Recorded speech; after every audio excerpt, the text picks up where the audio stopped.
All right, I will call to order this meeting of the Planning Commission. And before I get started, I will read aloud a statement. It's a little long, just bear with me.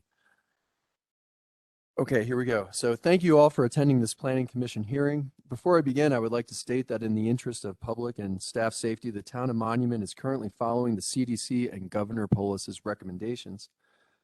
The Planning Commission hearings are in person or via a WebEx application, with the planning commissioners and the public attending. Note that the Planning Department posts in our Documents on Demand portal information and WebEx instructions for each hearing a week in advance of each meeting. The Planning Commission's role is to conduct public hearings and to make recommendations for the Board of Trustees about land use matters in the town of Monument. Agendas and packet materials for this meeting are available on the town's website. The Planning Commission bylaws are also on the website. Should anyone wish to become a planning commissioner or alternate, you may find an application on the town website as well. Each commissioner agrees to a non-partial, objective, and fair review. This includes no prejudgment on the projects. Should a commissioner wish to disqualify him or herself for any conflicts of personal or financial interest in this matter before us tonight, please say so now. Also, as a reminder to the commissioners, when you speak about a project, please give your name so that those who are listening to the hearing will know who is speaking. For those who are attending tonight's public hearing via WebEx, please ensure that you, quote, raise your hand in WebEx and speak directly to the commission so you can be heard, and, quote, lower your hand when done speaking. To ensure a timely and fair hearing, we ask that if multiple people have the same comment, only one person speak on the same subject, and public comments will be limited to 3 minutes. Once the public hearing portion is closed, the applicant or staff will be offered an opportunity to provide rebuttal.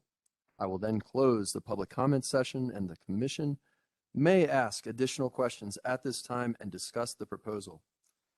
Thank you, everyone. This concludes the introduction. We'll now begin with the meeting, and I'll turn real quick to staff for roll call. Commissioner Sean Zerikow. Sorry, I said your name wrong. Here. And Commissioner Danny Hours. Present. Commissioner Martin Trujillo. Here. Vice Chairman Sean White. Here. And Chairman Chris Wilhelmi. Here. And we have a quorum. All right, thank you. And I would ask if everyone in the audience would please stand for the Pledge of Allegiance.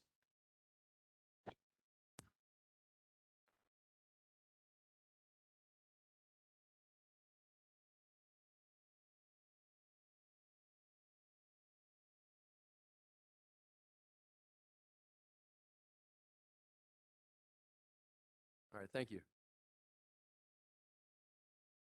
First item on the agenda here is a request for approval of the previous PC meeting minutes. Is there anyone who would like to make a motion?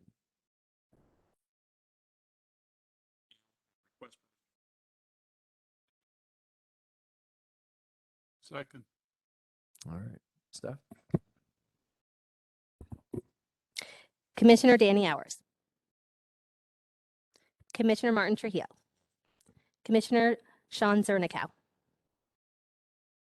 Yay. And Vice Chairman Sean White. Yes. And Chairman Chris Wilhelmi. Yes. All right. Moving on to the public hearing and recommendations portion of the meeting, we'll go to our first item on the agenda.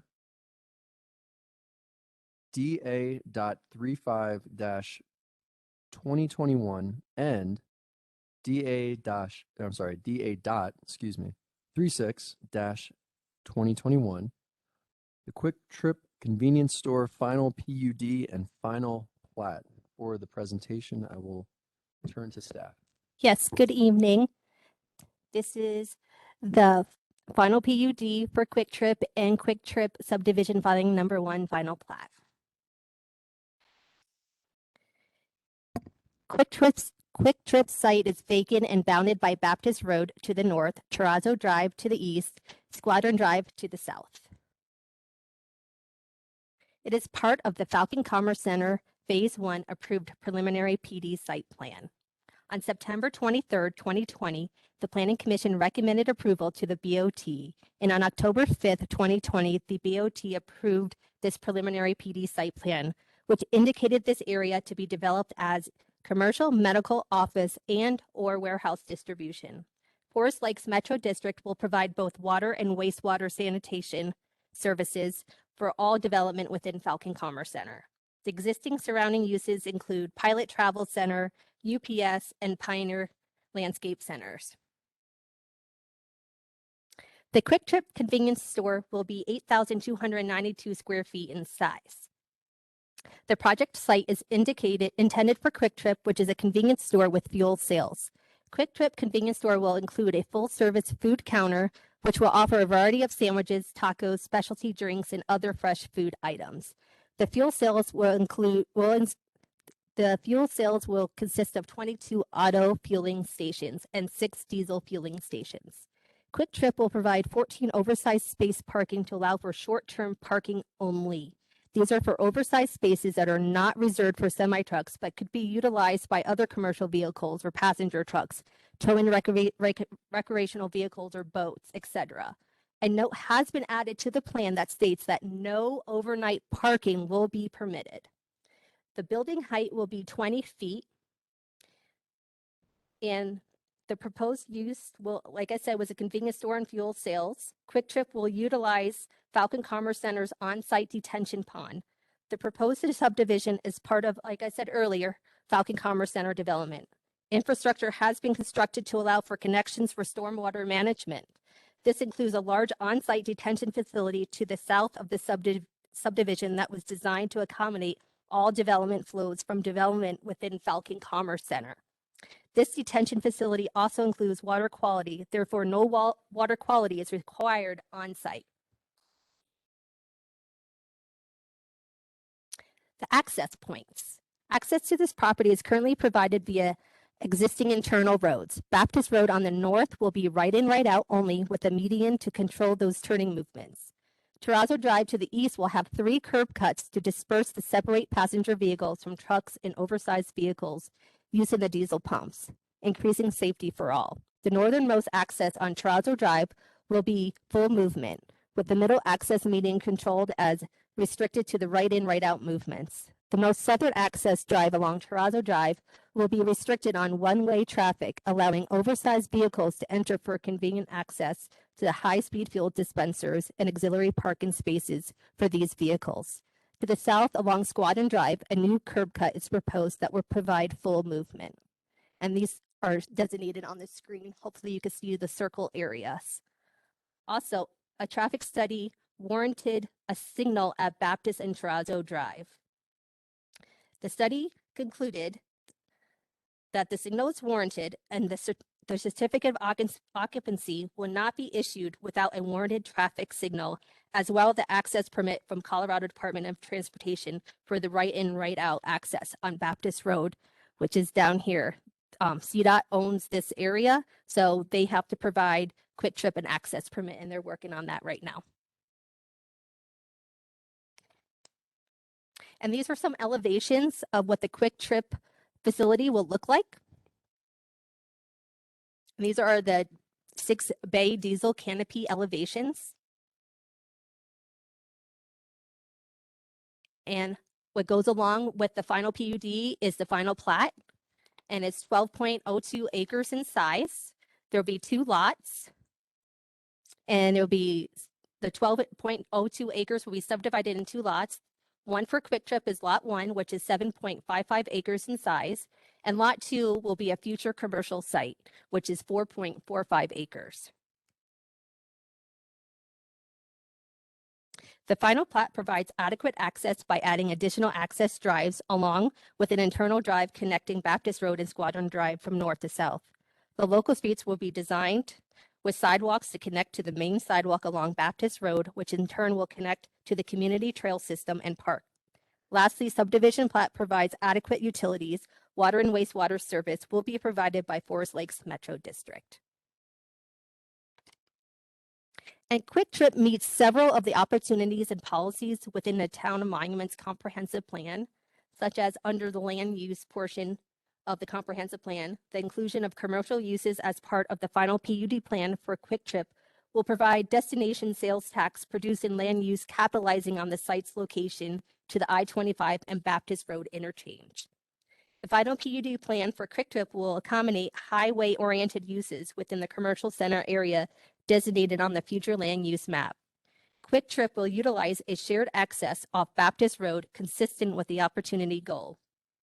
The diverse mix of commercial, office, medical, distribution, and warehousing using in this approved preliminary PD site plan provides a wide array of development options that meets the changing needs of the community. Quick Trip falls within the commercial use within the approved preliminary PD site plan. And under transportation, the final PD plan for Quick Trip will warrant a traffic signal at the intersection of Baptist and Terrazzo Drive. This signal will alleviate the traffic concerns from the semi-trucks entering and exiting Falcon Commerce Center and the Pilot Travel Center. And under economy in the comprehensive plan, the diverse mix of commercial, office, medical, and distribution warehouse land uses and the approved PD site plan furthers the objectives of promoting Monument as an activity hub for Tri-Lakes region. Quick Trip falls within the commercial use within the approved PD site plan. And staff recommends approval of Quick Trip Store 4299 final PUD plan and Quick Trip 42999 subdivision filing number 1 based on the findings that the proposed final plat and final PD plan is in conformance with the review and approval criteria of a final plat and final PUD plan as outlined in sections 18.02.260C and 18.03.460D of the Town of Monuments Municipal Code. With the following conditions.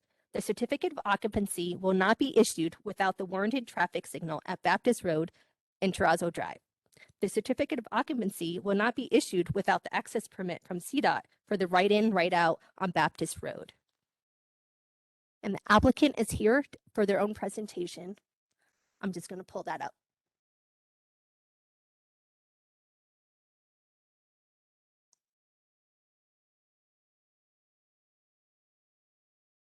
Oh, no, you don't need. Yeah.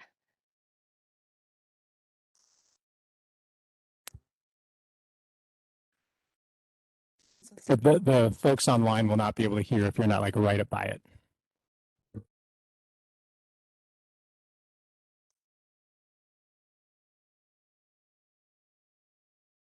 Good evening, everyone. My name is Jessica Glavis with Quick Trip Corporation. I'm happy to be here tonight to talk to you about this project we're really excited about.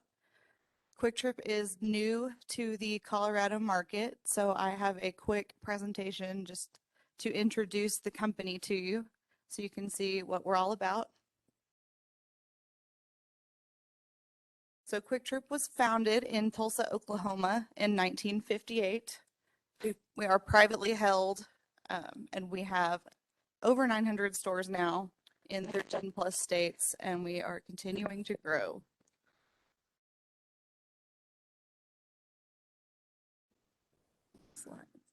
Sorry.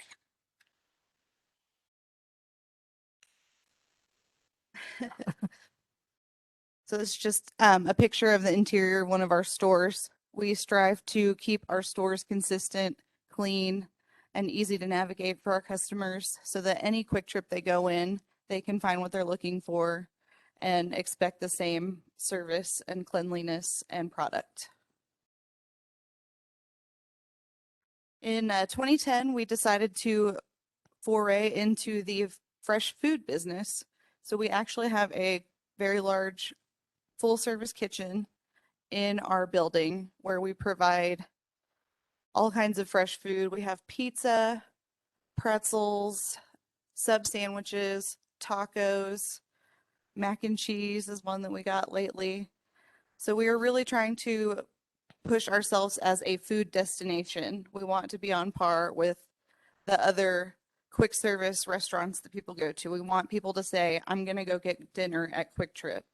And that's what we're working towards, in addition to, of course, our C-store and fuel business.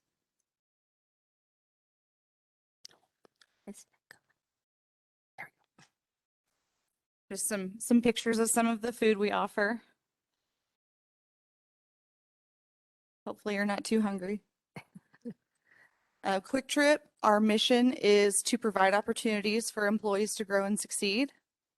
I'm actually a great example of that. I started as a part-time clerk in a store when I was 16, and I have now been with the company for almost 20 years. I worked my way through various positions in the office until I made it to the real estate department. So that's our mission. Our store growth contributes to having more employees and giving them more opportunities to grow within the company. We also offer great benefits and industry high pay. We are also very committed to security. I know that's extremely important. We have a state-of-the-art security system with a security center in Tulsa that is monitored. So every store is monitored 24/7 by the operations center in Tulsa. And then these are some of the security measures we have on site: check stand and backroom buttons, belt buttons, cameras all around the store, safe design, and of course, safely lit. We also have our security plans closely examined by a former military colonel to make sure that there are no blind spots on cameras. Also, Quick Trip does operate every single store in the company. We do not franchise. So that's another way that we contribute to having the same experience at every Quick Trip all the time. We also guarantee our gasoline, which means if our gasoline causes an issue to someone's vehicle, we will take care of that for them. And in regards to in the environment, we have a state-of-the-art fuel system with real-time leak detection. We also employ an entire staff of maintenance. We call them our facility support team. So they are constantly going to every store to make sure that everything is fixed, kept up well, and nice and working for all of our customers. Every store generates an average of 1.3 million in tax revenue. And we also donate 5% of our net profit to charities. We like to do local, so anything in the area would be something we'd be interested in working with. And then we do prefer anything that helps youth. And our big charities are United Way, the Folds of Honor Foundation, which provides scholarships for children of fallen military. And we are a recognized safe place, which means that if someone feels endangered, they can come to our store, and our employees are trained to take care of them and call a safe place representative to come and get them. Our core values are be the best, focus long-term, never be satisfied, do the right thing, and do what's right for QT. And we do try to make every decision based on those core values, developing leaders as well from within our stores. We also employ over 1,800 employees in bakeries, commissaries, and various positions at our corporate office. And then in this site in particular, I've included the site plan, which you've already looked at, but it is our, what we call our RTC building. It's got a little bit of an office on the back. Since this is farther south of the main metro area, they will be able to do some office work out of this building as well. We work really hard to make sure that our store elevations are very architecturally modern and well designed. We build the stores to last 50+ years, so they are quality, and we're here to stay. When we put in a location, we really want to commit to it. That is a real-time picture of one of the stores I believe in Kansas City. And then our canopy elevation. And a real photo of the canopy. And with that, we respectfully request approval of our final PUD plan and our plat. We agree to conditions with a slight concern on the signal. We agree that the signal needs to go in. We want the signal to go in. We're just concerned about the timing with CDOT. So as long as the town is willing to work with us, we of course want the signal, but we'll hopefully be able to open our building if CDOT's not finished. And I'm here for questions. Thank you. And just, we will be holding questions. We'll wait for some public comments. Okay. Great, thank you. Thank you for your presentation. All right. So at this time, we'll open up public comments. We'll invite one at a time up to the podium for those in the audience, and then I'll query whether or not anyone else is online to provide any of their public comments. Again, 3 minutes is what I would ask to be held to. And please sign in when you do go up to the podium. So with that, does anyone have any public comment to make? Please stand up. All right. Having seen no reaction in the audience, I'll turn to online. I don't know if Drew or Megan or who has control of that. There are a few call-in, there are no names, so there's a few call-in users. If anyone has a comment to make that is online, now would be the time for public comments. And we'll give a moment to raise your hand if you do have a comment, and then we'll chime you in.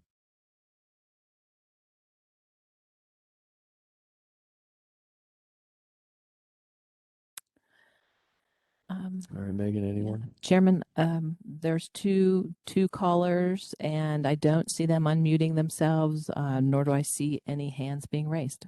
All right, thank you.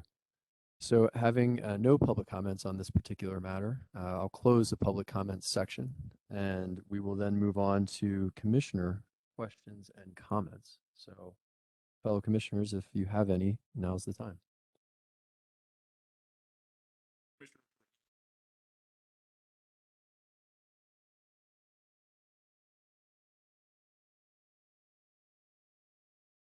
Commissioner Zernico, I just want to chime in here a little bit. I have some familiarization with Quick Trip's model just from where I'm from originally. Not advocating for them one way or another, but the cleanliness of the locations that I've been in previously is top notch, and they do a very good job of maintaining the property and then also the clientele that comes in there. So that's just a comment, not really a question per se. All right, thank you. And with that, we'll just go to another commissioner with a, thank you. Thank you, sir. Commissioner Trujillo here. One of my questions was 24-hour operations, I'm assuming here for Quick Trip, correct? Yes, we are 24/7 operation. Okay. My next question then is during the hours, springtime hours, summer hours here in Monument area, coming directly from Baptist to the adjoining areas east and west, or west coming from Baptist, a lot of bike riders. Okay. Our concern is going to be the trucks. Is there considerations for bike lanes on or around that area, or for bikers or bikes, recreational bikes, within that Quick Trip facility? People to lock their bikes up if they choose to stop there. How are you going to actually manage that? We do have a bike rack that we'd be happy to put in if that's a concern. We hadn't actually discussed that at this location, not really realizing that it was a big cycling area. Big area for a lot of recreationalists, specifically in the Monument area. That's one concern there. Stormwater drain, or has there been a hydrographical study in the area because of the rainwater, because of the snow? Now, this year is obviously a very dry year. Those area retaining ponds, things along that lines, I'm just making the assumption that that has been done. If we do have a lot of snow, it does pinch down the area and it does melt and it does cause a lot of standing water. Has there been a study done to look at that area? Okay. Thank you. Falcon? Okay, I can check. Okay, yeah, and just something to think or consider, because again, we have had a dry year. However, at some point we will get a lot of snow. I'm sorry, what did you call that again? what type of study? Hydrographic or a hydrological survey. Okay. Just to identify the water runoff and how that's going to work out. Pilot, when they came in, had a lot of considerations. My question that I have for Quick Trip is, there's a lot of dogs and there's a lot of travelers, and there's a lot of dogs that leave a lot of travelers that are running around these areas out here. That obviously has environmental impact. Is there something that Quick Trip is going to do different in order to mitigate that? That's just a consideration. There are people that use these facilities, but again, with these dogs leaving a lot of things that are around there, just something to consider. Just to clarify, are you suggesting maybe poop bags and poop stations, that kind of thing? Okay, just clarifying. Yeah, just something again for the sanitary area of Quick Trip as well as the public itself. You know, as they're walking their grandchildren through the grass, and not a good sight. It's definitely something we could consider. Yes, ma'am. Signage. Obviously, Pilot, you're going to have the competition of signage with the light discipline inside the area. What is your plan for signage for Quick Trip, being that you're off the main thoroughfare of I-25? Right now, our plan for signage is, I believe we have 2 monument signs. They are, I can't honestly remember, they meet code. I can't remember what height they are on our site. And we will be looking to get a 35-foot sign off-site it'll be for the entire Falcon Commerce Center. And we'll have Quick Trip will be the top bill of the sign. It's very nicely designed with brick and a town of monument part of the sign as well. Okay, great. Thank you. And that's all the questions I have at this point. Thank you. Thank you. Commissioner Sean White, I have a few questions. My first one is in relation to how Quick Trip is meeting some of the opportunities and intents of the comprehensive plan. I'm specifically looking at LU3, which is a wider array of land use types. And I'm just looking for your explanation of how Quick Trip meets or satisfies that particular goal of the comprehensive plan. And the reason I ask is because when I look at that corner there, I see 3 different facilities all adjacent to each other that all sell gas. And so how is it that Quick Trip accomplishes the goal of a wide array of land uses from your point of view? From my point of view, from Quick Trip's point of view, I would say that we provide that because of our food offer. We have more of a restaurant aspect to our store for people to come and actually get dinner and lunch and breakfast, more so than a typical convenience store. I do understand a concern with the numerous fuel uses, but Quick Trip does believe that we will bring increased competition to the other uses, that they need to up their game and make sure that everybody is operating at a higher level.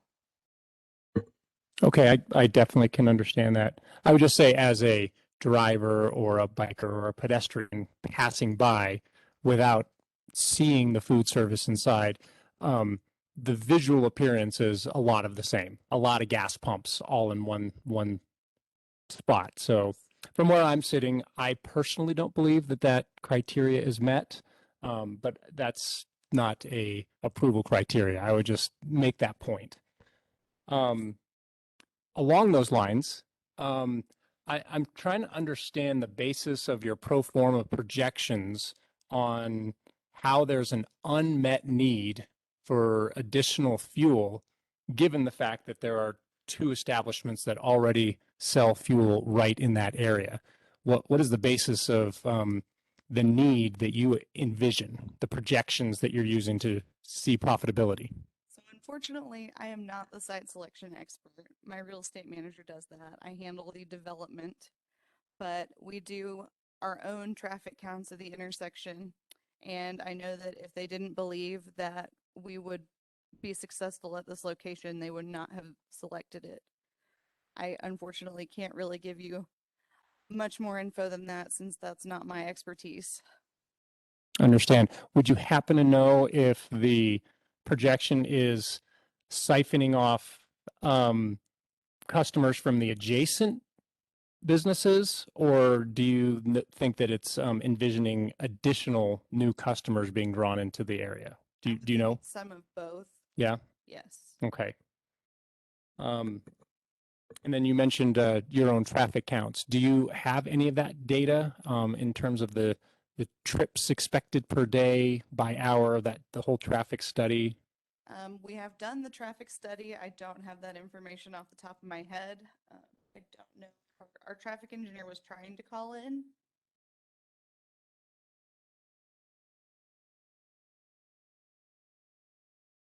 Okay.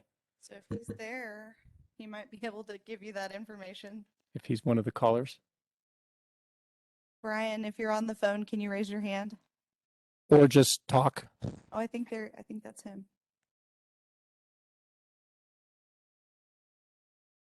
Hearing nothing.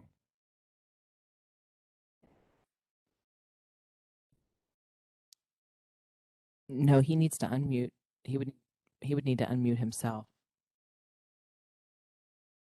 Brian, it looks like you're muted. If you're do you know how to unmute? Yeah, he's got to do it on his own. Yeah. Oh, okay. Sometimes you have to press star something. Yeah.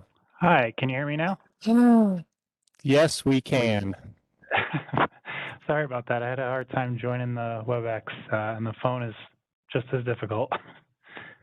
No problem. So our traffic study did look at those new trips. Can you please repeat what information you're looking for? I'd be happy to provide it. Yeah, I'm looking for the data on the total number of visits per day that the trip is expecting, and then at the peak times, what do those peak hour traffic counts look like, or visits look like? Sure.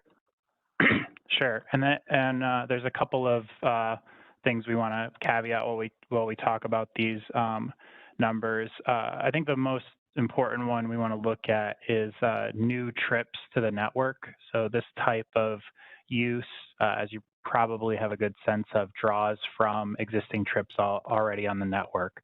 So you're on your way to work, you stop and get gas. You're on your way home, you stop and get gas, that sort of thing.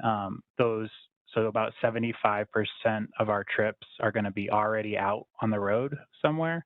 So new trips that wouldn't have been in the area before, over the course of 24 hours is about 2,500 trips a day. And then in the peak hours, in the AM and PM, they're both around 200. So it's 212 in the AM and then 188 in the PM. So these are new trips to the network. And then total closer to 9,600 over the course of a day. And then we're around 800 for the AM and PM. Great. That's great data. I appreciate the information. Absolutely. And then let's see, the last question I have is, you talked about safety, the focus on safety and having safety lighting. I think that's important, but it also concerns me because car dealerships have very safe lighting. And I also think they're an aesthetic anathema to a community. And so I do have concerns about how intense your lighting is, and if it's looking, like the Death Star glowing, I don't think that would be good. So can you speak to how it's going to compare to maybe the adjacent fueling stations, the two truck stops? So we do submit a photometric plan, and we do have to follow the Falcon Commerce Center guidelines, which means that our light poles are actually not taller than, I believe it's 20 feet. So that actually helps keep some of that light contained within the site. typical fuel stops or travel centers seem to have 35-foot lights, Mhm. which is what we do on some of our sites. And so these will Okay. be shorter lights to contain some of that light and make sure it doesn't spill over. And we also have fixtures that are cut off and they direct the light downward to Yeah. make sure it stays on site. Well, the night sky ordinance, that's a requirement. So, staff, would you happen to know the lighting plan that they submitted, how the, say, candles per foot or lumens per foot compares to the truck stop? I don't know that off the top of my head, but during our review, they did meet our dark sky ordinance. So it's not going to be lit up like a football field or anything like that. It will be Well, not upward, upward, but downward. It might be, No. the sun Well, pointing we down. have our dark sky standards that has a lumen requirement, and I just don't remember what that is off the top of my head, but Okay. they do abide by that requirement. Okay, by the so the night brightness. sky isn't just about upward directed light. It's No. also about the lumens per square Yeah. foot. Yes, I did not know that. it That's has good it in our information. code. It's foot candles or lumens. Foot Yeah, candles? something like that. So archaic. Yeah. Come on. Yeah. It's usually foot candles and we have to be under a certain number and can't be over a certain number at the property line.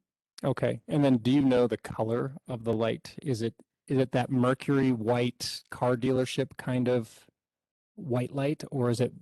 Switched to 4,000, which is not as bright, or 3,000, which is even I'm just wondering the color. Is it that lighter warm glow, or is it the bright white it's not the brightest white. It's kind of in between. in between? Okay. I'd Okay. have to go look at an exact light spec. Okay. Yeah, and I can probably look it up in the packet that I have here. I just haven't gone through all 91 pages. So, all right. Well, thank you very much for the information. Those are all the questions I have. Commissioner Danny Howard.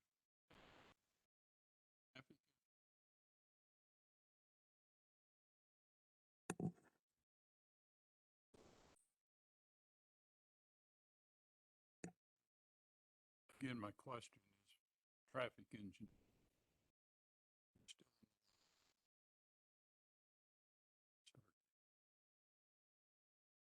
I think he's still there.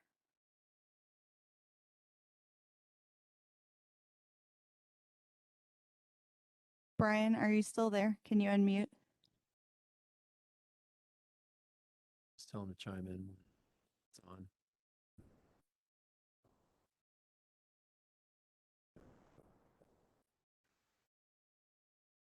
Let's do that. My second question.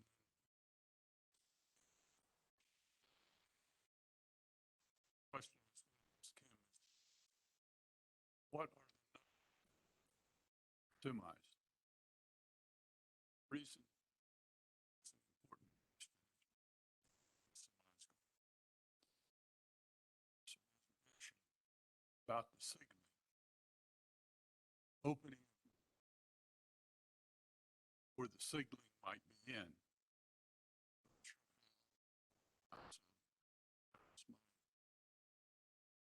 Question: why are you concerned about the signaling? Signaling for a particular intersection is extremely important. In fact, I think it ought to be in there now without your facility. That's my question. I totally understand your concern, and I do actually 100% agree with you. We want the signal. We think the signal needs to be there. My concern with tying it to our certificate of occupancy is that it is a construction item for CDOT, and I have no control over when I get them to finish it. And so I'm afraid that they take a very long time and they don't have it done, and I have a building sitting there ready to operate that I cannot operate. We want the signal. We want it in as soon as possible, but we can't rely on CDOT. They're out of our control. I'd ask staff, how do you feel about the timing? We've been working with the developer for Falcon Commerce Center on this when it was a sketch plan to get this signal warranted. And Quick Trip actually warranted the signal, and CDOT would not install it until it was warranted. So the developer has escrowed an account for this signal. Everything's in place for it. We're just waiting on the go-ahead with CDOT to start construction. And the developer's working with CDOT on that. And I emailed them to ask them what the ETA was, and I have not heard back on when they will start the construction of the signal. Well, then I would ask staff if, because there's a condition that you have put on the approval Yes. that you're asking us to concur with. Yep. And we put this on the cover sheet as well, these two conditions. Yes. Yep. But I didn't see in the condition any exception regard to the CDOT. No, we believe a signal needs, staff believes a signal needs to be there when this project is constructed. Without a signal, there will be queuing issues, backups of trucks and vehicles, because as the engineer said a few minutes ago, how many trips are going to be there. And if they have that many trips a day, there will be a queuing issue at that stop sign at Terrazzo and Baptist. So the signal has to be there. Hopefully it will be completed the same time as Quick Trip, but staff believes the signal has to be there for Quick Trip to open.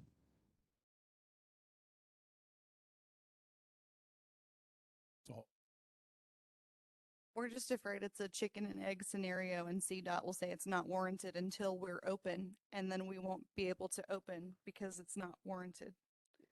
Does that make sense? It does.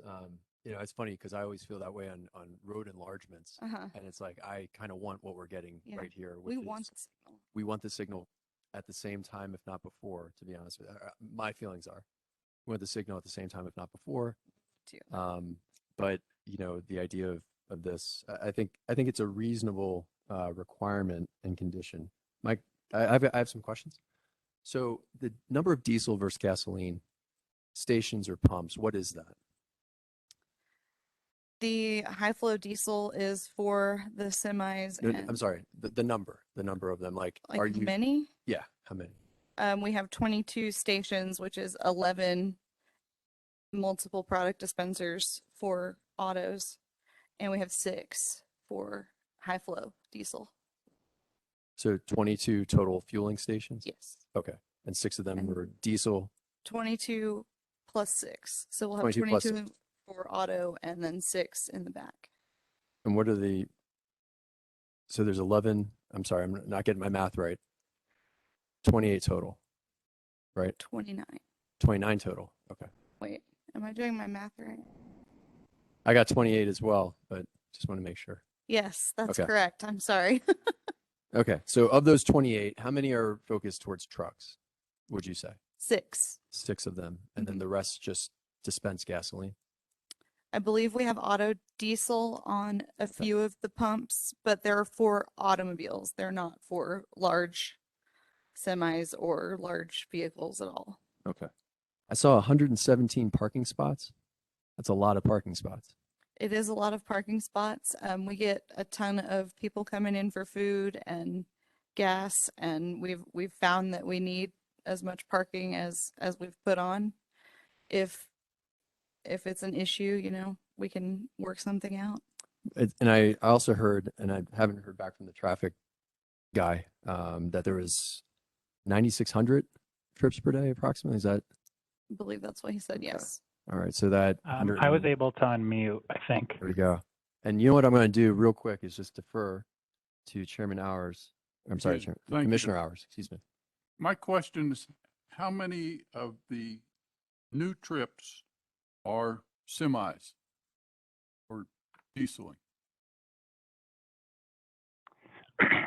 We don't have great data on what that breakout will be because every location is different. So as an estimate, because 20% of the fueling pumps will be for those vehicles, you would make a rough estimate that about 20% of the trips would come from them.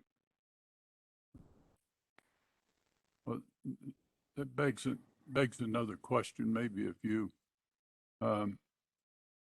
what kind of anticipation do you have of trucks moving from the pilot to your facility before they go out?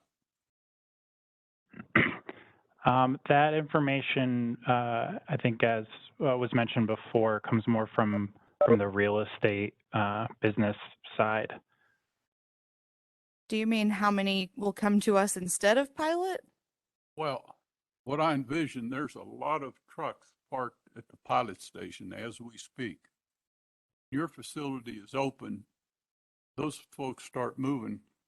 What is your anticipation of those trucks moving from the pilot over your place to fill at I-25? Or I wouldn't think that they would come from the pilot to us, or I'm misunderstanding your question. Well, we don't have any services for the truckers inside of our building, and we don't have any overnight parking. So there's not really any incentive for them to come to our store other than fueling. that's not what I'm saying. I'm saying truck, they need to stay. But they're busy over there. Road.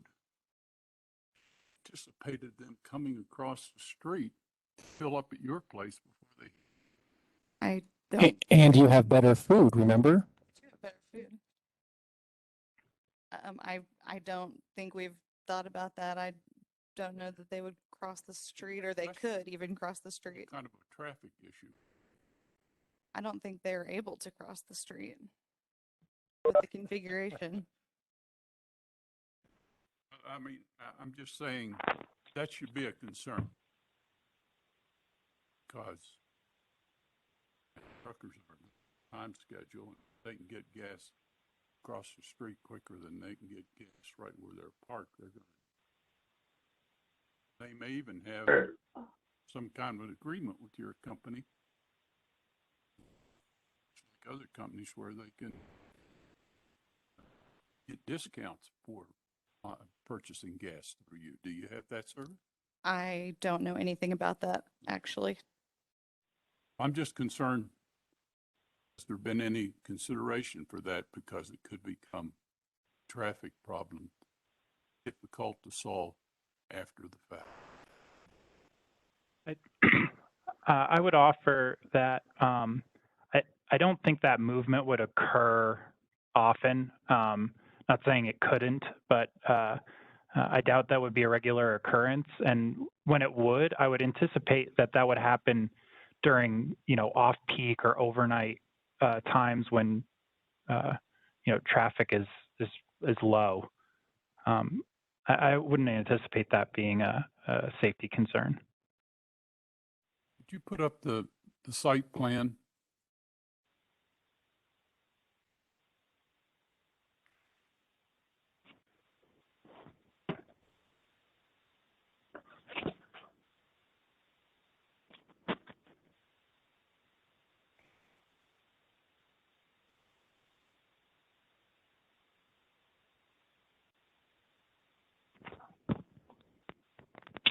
My left?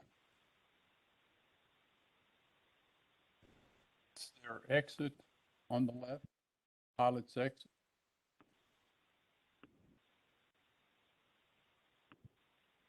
So if they wanted to cut across, there'll be a median there and they can't. So they would have to go out and around the roundabout and then go in the right in, right out to get into Quick Trip if they want to go there instead of the pilot. That's what I envision. I hope they don't jump the curb or anything and break anything, but but yeah. So what you're saying is possible. Yes. They would have to go out and around, go through the roundabout and come back up to the right and right out. They decided to go in. Correct. Yes. Now, where are the two right ones?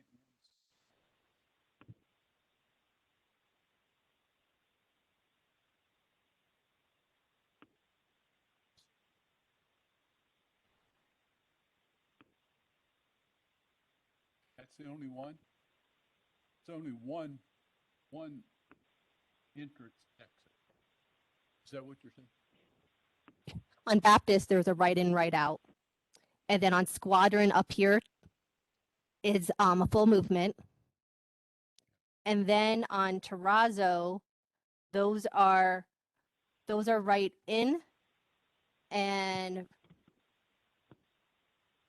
left out, I believe.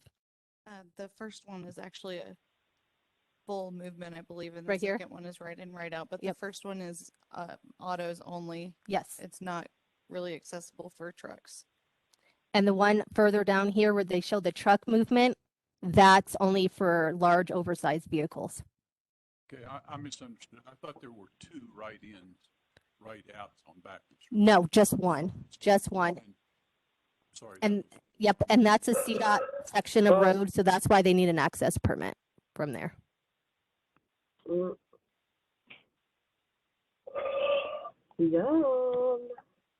All right. Did you want The some? person I'm on, could you Yeah, please I don't push know why you mute? didn't offer me some. I'm sorry, next one I'll make sure to share. Okay, please Megan, do. can you mute? Can you force the hand a little bit? There you go. All right. All right. So getting back on track, some additional questions. I saw some sales tax revenue. I don't know, that just seemed like a generic number across the United States. What's the projected sales tax revenue here? So for this one, we are actually projecting non-fuel sales at 135,000 in sales tax, and real estate tax of 200,000. I'm not the expert on this either. I've actually got these numbers from my real estate manager. So these are estimates, and we believe that it will be around 30,000 to the Tri-View Lakes Fire District and 70,000 to the school district and libraries. And then Those- is there any projected plans for local charities or other, you mentioned United Way, great, that's fantastic, but how about locally? We don't actually have plans with that. We work with the community. So say you would be interested in having us sponsor a local charity, you would reach out to us and we'd work with you on that. We don't specifically plan for it, but we work with the community when they're interested in having us donate or be a part of an organization. Okay, and that just hasn't been done, at least yet. Not yet. We don't have any stores open yet. We're focused on that, Sure. but we're definitely interested in that.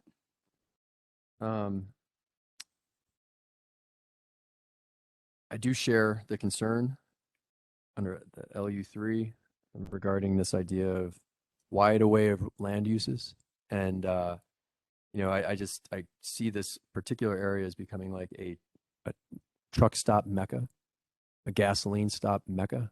And that is just something that is, I don't know what else there is to do right there except get your gas, maybe get a little food, fill up your tank. And I'm personally not the biggest of fans on signage. That pilot sign, it's something else, and I don't think it really adds to Monument, to be honest with you. Just let you know, the pilot sign that was grandfathered in years I ago, get it will never be that height again. Get it? Yes.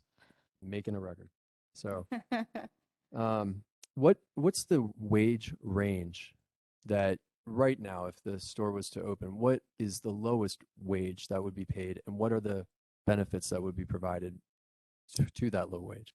So I would have to look at the Colorado specific wages to give you the exact number. I don't have the number off the top of my head, but when I moved out of Kansas City, it was the way we do pay. We have a customer service bonus, an attendance bonus, your hourly pay, and all of that rolls into it. And it ends up at about an hourly rate of $15 to $16 per hour for a part-time clerk. And our lowest paid assistant manager averages around 50,000 a year. We do have health insurance, dental, vision, and life, as well as vacation, and a really great 401k program with an ESOP, employee stock options. How many total employees will be at this particular spot? So at a fuel stop with the extra office space, we would typically have 30-ish employees at the site and probably 6 to 8 per shift. And is it Quick Trip? Do you advertise locally for these jobs, or is this Yes. something that is just Quick Trip other locations that are brought in, regardless of where they're at? So our first few stores in the market, we do bring in people from other markets so that we can hopefully bring our culture to the market, but we absolutely look in the area. We would like to keep our employees working in the areas that they live. So we would definitely advertise for jobs. If you have suggestions on where we can do that when we're close to opening, we'll want to. And we do also have, we have a position that's called extra relief, which means you can go to whatever store they need you, and they get paid more per hour for that. All right, those are all the questions I have at this time. Does anyone else, commissioners, have any questions?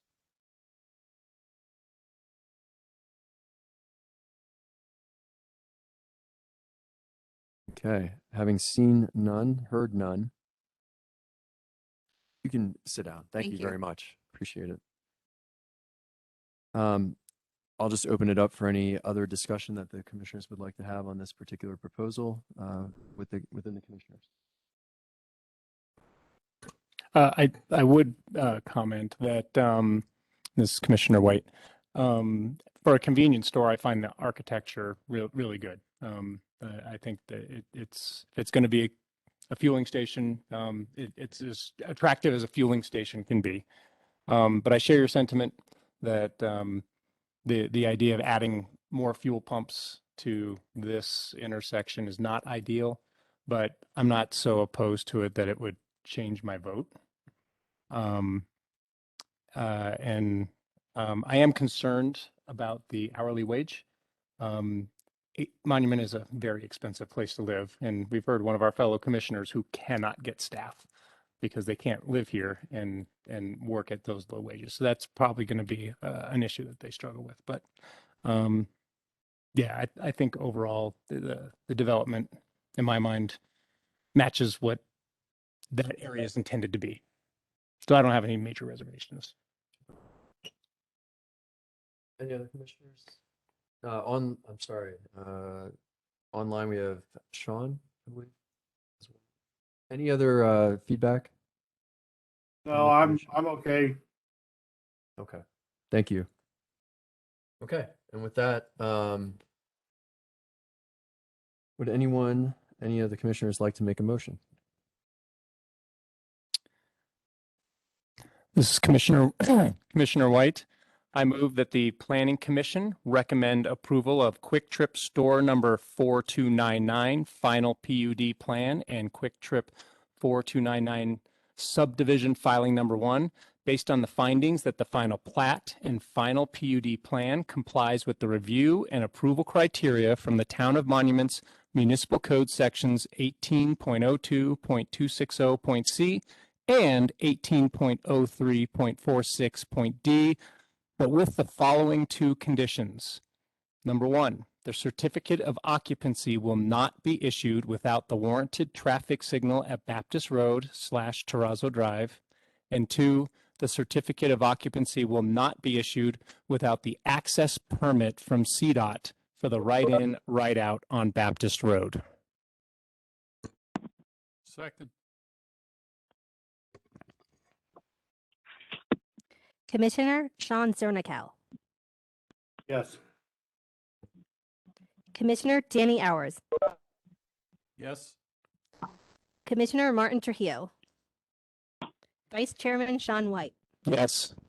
Chairman Chris Wilhelmi. No, and I'll just state reasons. I don't believe this meets within the comprehensive plan. LU3, I believe this services the folks coming through Monument better than it does the actual community. And it's not a wide array of land uses given the number of gas stations, truck stop already in place. Chairman Walmy, will you, so I attached the review criteria for you for the site plan, PD plan, as well as the final plat. So would you specify the specific review criteria that you are stating that the plan does not meet? Not having that immediately in front of you, or in front of me, excuse me, I don't have that answer for you. Okay. So, gentlemen, that's why I'm attaching the criteria. We're pulling them out of the code and attaching them to their packet for you because we want to ensure when you do make your motions that you're fully understanding of all of the criteria and can make motions specific to the criteria. Not meeting the comprehensive plan is one of those criteria. So I'm assuming you're stating that it does not meet the comprehensive plan as the criteria that Yeah. it does not meet. That would be it, and I thought I previously said that. I'm sorry. The LU3 is a goal from the comprehensive plan. It is not the number of the specific review criteria from the land development code. And so I just wanted to put on the record related to the review criteria, and the review criteria as it's stated in the land development code is not substantially compliant with the comprehensive plan. So that would be my basis for objection. Okay. Thank you, Chairman. Thank you, Meg. And it's been approved 4-1. All right, thank you. Moving along to the second item on the agenda here, DA.39-2021, Monument Junction West filing number 1, preliminary/final plat. I will turn to staff for presentation. Chairman, I'm sorry to interrupt you. We are having a technical difficulty. May we please take a 5-minute break to resolve this? Because as you've noticed, the phones have been ringing off the hook over here, and it's actually difficult for me to concentrate on what you're doing versus what's happening there. I think 5 minutes where we can just brainstorm to try to get the people on the meeting that need to be on there. You got it. Okay. So we'll take a 5-minute break. Everyone in the audience will be back in Thank 5. you. I apologize. Thank you. We're off the record.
Commissioners, thank you. I believe we have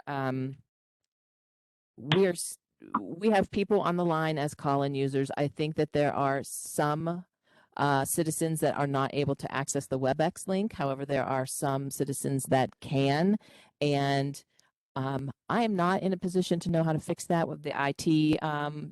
We've been on the phone with IT. We've been sending different links to people that are asking. We can't fix that, but call-in availability is working for this meeting, so folks are able to hear the proceedings this evening. Yeah, these call-in users, it looks like they may be able to raise their hands. Some of them are muted. We are just going to have to wing it. Yes, sir.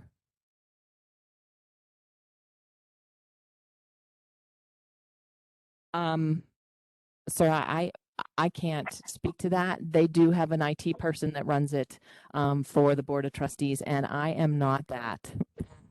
I am many things, but an IT professional is not one of those.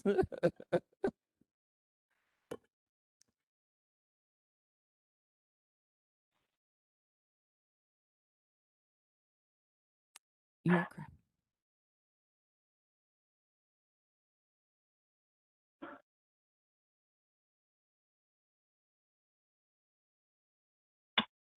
Yes, I will relay that message. I know the town manager has also been texting me, so he is aware of it, and we will have those conversations, and we will hope for the best next month. I apologize for the inconvenience. All right, we'll go back on the record, just because I can. All right, so I'll turn to staff for presentation on the second item. Bless you. Yes, good evening. This is the preliminary final plat for Monument Junction West, filing number 1. This site is situated to the west of I-25 with off-ramp onto State Highway 105 forming the western boundary. Jackson Creek Parkway forms the eastern boundary. Vacant land and the YMCA are located to the south.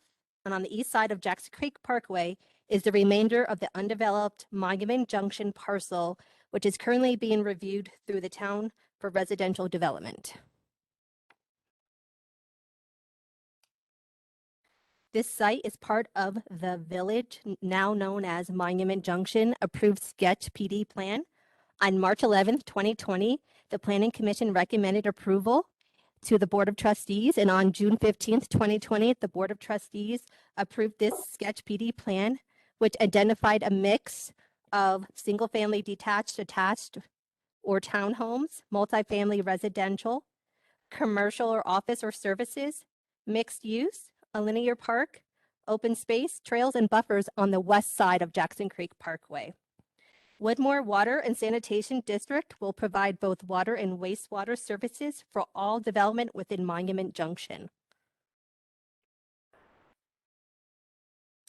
The site is 44.140 acres in size. The preliminary final plat for Monument Junction West filing number 1 will subdivide the property into 6 lots, 3 tracts, and 4 streets. The land uses will be a range of commercial, office, service, and residential. These land uses are consistent with the approved sketch PD plan. The 3 tracts will accommodate a detention pond, park, and future development site. Monument Junction West filing number 1 is only intended to create lots for future development. The next step in the planning process is for the applicant to submit a final PUD plan for each lot. The lots range in size from 1.511 acres to 10.685 acres. And Tract A will be the full spectrum detention pond, and public utilities and drainage tract will be owned and maintained by Monument Junction Metropolitan District number 1. The plat is consistent with the approved village sketch PD plan, and all applicable code standards are met. Access points. The preliminary final subdivision plat includes public right-of-way dedication to serve the initial phases of development in lots 1 through 6. This provides 4 access points onto Jackson Creek Parkway: Slopeside Street and Fat Tire Drive, as seen on this screen. Our access points will potentially be signalized for full movement intersections. Oktoberfest Drive and Laughing Lab Way access points will be right-in, right-out movements. The intervening 2 access points will also be right-in, right-out movements. All streets within the development will be public streets and will be owned and maintained by the town of Monument. All lots will be accessed off a public street. A traffic impact study is currently being revised for the entire Monument Junction PD plan. This study may indicate that a traffic signal may be warranted at one or more of the proposed access sites. So either at the 2 potential full movement intersections, or just one, and the traffic study will let us know if it's warranted at both or just one.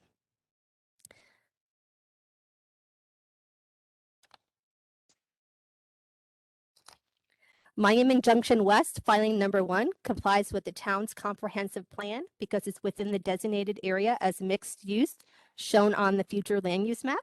The future development will also be connected by sidewalks and trails, serve with existing town, special district, or metro districts that provide water and sewer services, community amenities, promote work, live, and play with residential use being subordinate to the non-residential uses. Centers will be served by controlled access onto arterial or collector streets and should minimize curb cuts. Development that strives to integrate 2 or more land uses, such as residential, commercial, and office, and accommodate easy access to goods and services by foot or by car, just to name a few. And staff recommends approval of Monument Junction West filing number 1, preliminary final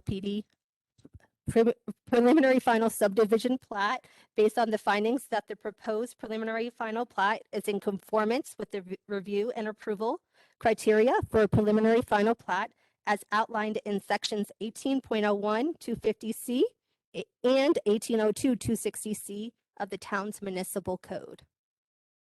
And the applicant is here to answer any questions tonight, as well as staff. All right, does the applicant have anything to add? Come on up. I'm Doug Stemple. I'm the CEO of Classic Homes.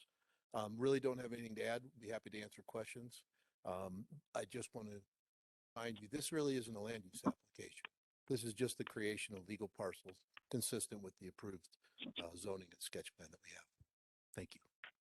Thank you very much. And same reminder to the audience of what is actually being done here tonight. With that, I'm going to go ahead and open the public comments section. We'll do this carefully, kind of surgically in regards to we'll take the public comments here before us, and then I'll move online or virtually to take the public comments that are going to come to us via WebEx or phone. So those on WebEx or phone, please hold on as we get through the public comments section. I'll also ask again that the public comments be limited to 3 minutes. And I'll also ask if someone has made a comment, please, no need for another repeat comment to be made, okay? But with that, I'll open it up to the public comments. Whoever would first like to stand up and come to the podium, please do. And when you arrive, if you can, just please sign in. And once you do that, we'll just get your name for the record as well.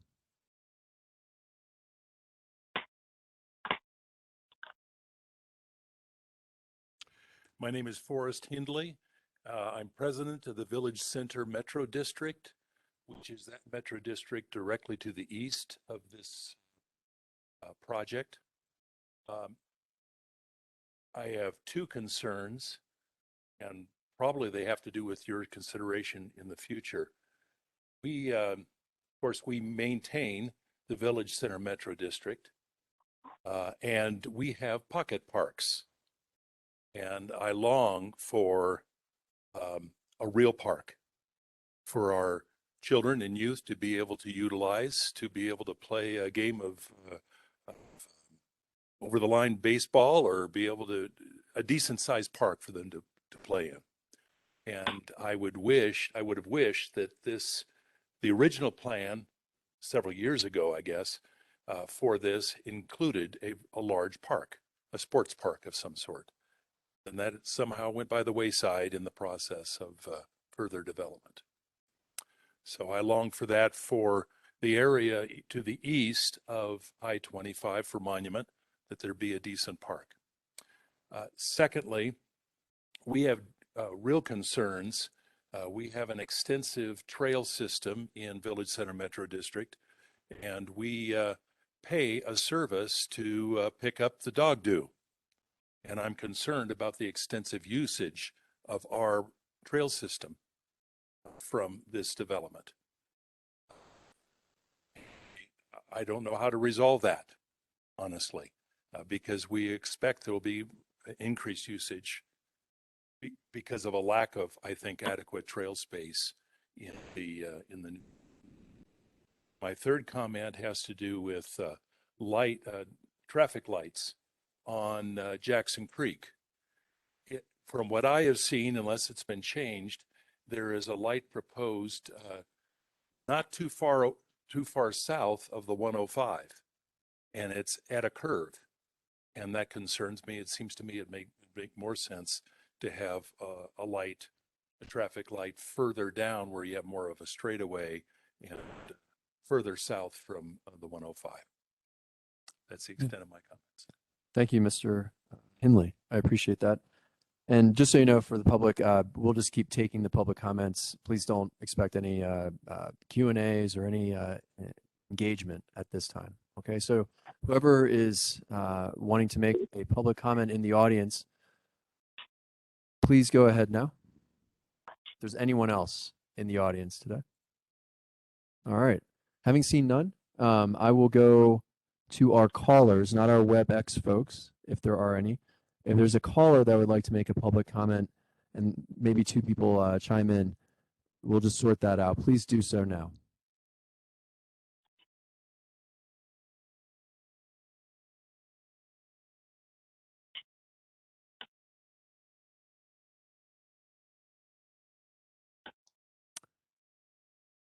Any callers? I'm not getting any, but which is fine. Just want to make sure before I move on to the folks on WebEx, if any. Okay, so let's go to the folks on WebEx. If you do have a question or comment, please feel free to raise your hand.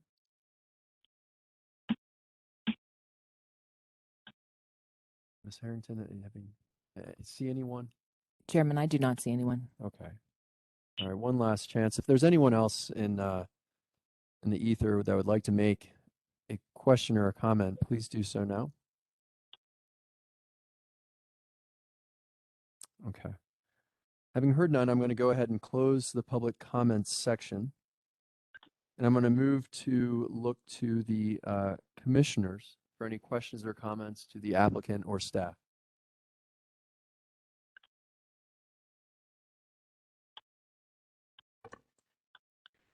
This is Commissioner White. I had a question on my list that I have since answered myself, and just in case any fellow commissioners had the same question, and that is, were there any conditions on the original PD sketch plan that would pertain to this particular platting? And I looked it up, and there were not any that are applicable to this particular action that we're approving. So if you had that question, you can put it aside. The next question is for the applicant. Can you tell me what a full spectrum detention pond is? I know what a detention pond is, but how is that different from a full spectrum? I can't tell you exactly the details behind it, but full spectrum detention is the state of the art of detention facilities that are used today. It has both the ability to retain and hold water and release at historic rates, and it also has water quality treatment within it. Oh, that's awesome. And Okay. our intention is to create both a detention pond that functions also as a park. And you'll be seeing that in conjunction with our full development plan. And it's being done in many municipalities. It hasn't historically been done in our area, but we think it's time. I've seen them, and it's awesome. I'm glad you're considering that for this design.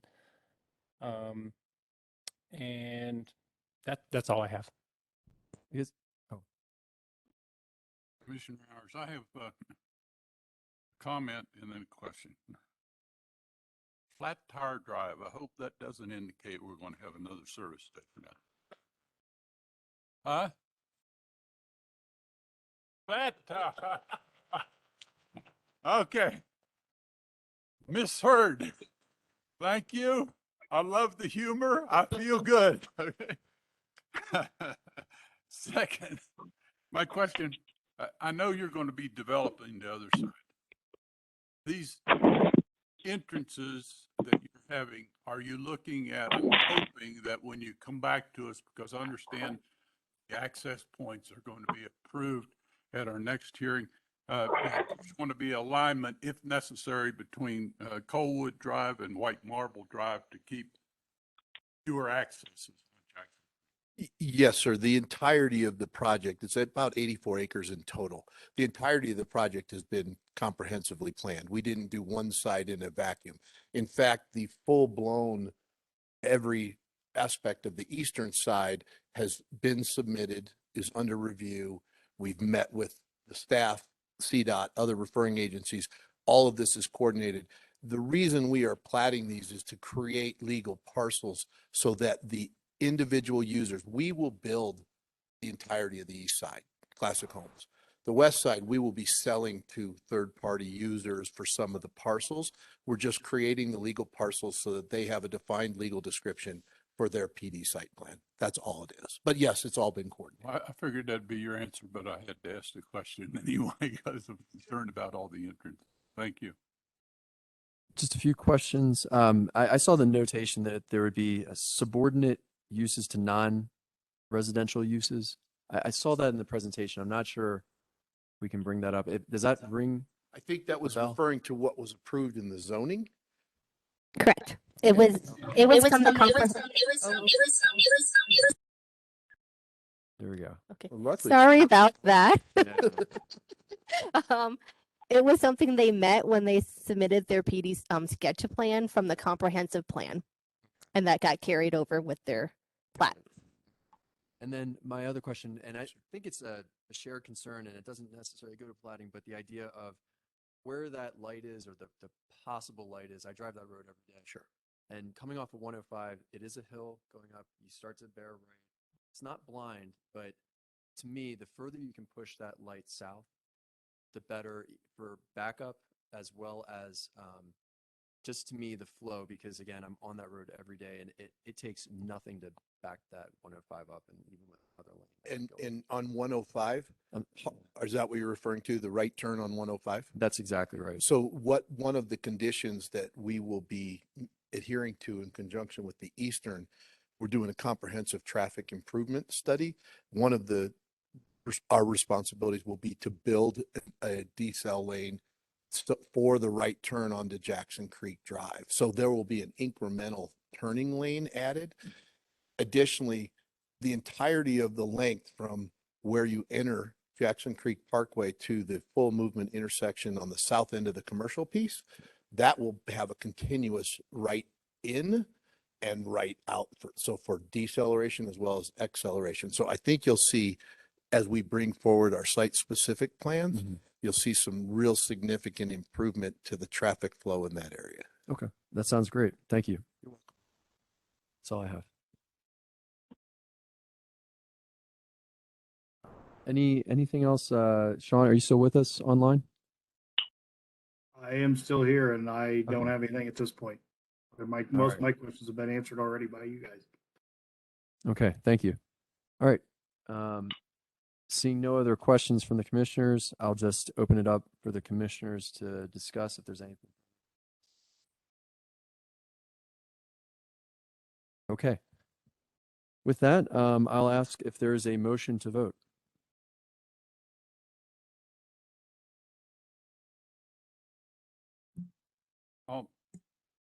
I'll move staff recommend approval of the Monument Junction West filing number 1 preliminary final subdivision plat based on the findings that the proposed preliminary final plat is in conformance with the review and approval criteria for preliminary final plat as outlined in sections 18.02.25 C and 18.02.260 of the Town of Monument Municipal Code.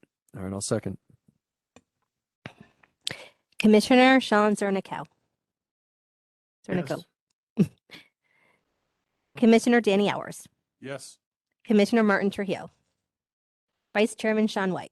Yes. And Chairman Chris Wilhelmy. Yes. And this has been approved 5-0. All right. Thank you. Thank you. Okay, let's move on.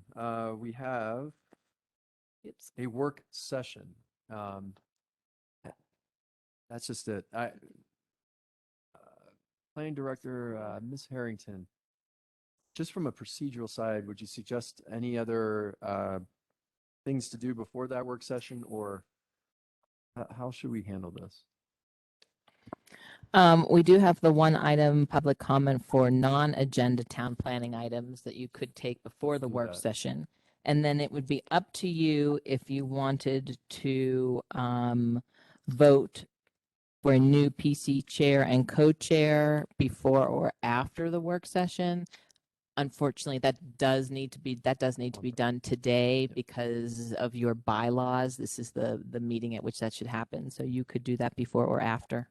Okay, so let's do that. Let's first go to any non-agenda public comments that we have for the Planning Commission at this time. I see no one in the audience necessarily raising their hand or running to the podium. And anyone online, let me ask first, callers, is there anyone, the public, who would like to make a public comment at this time?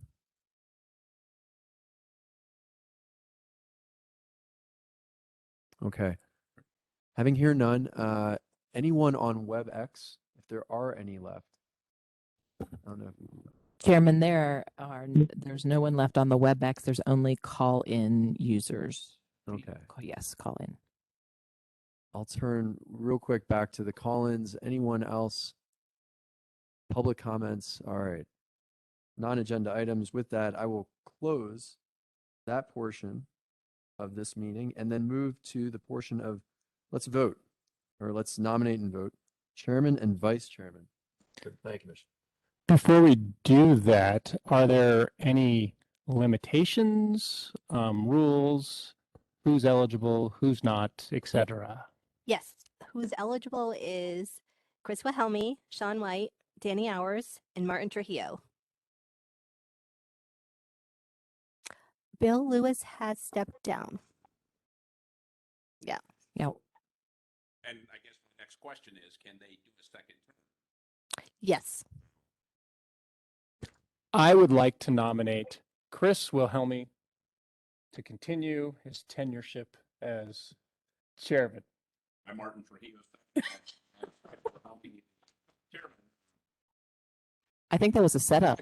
Third that.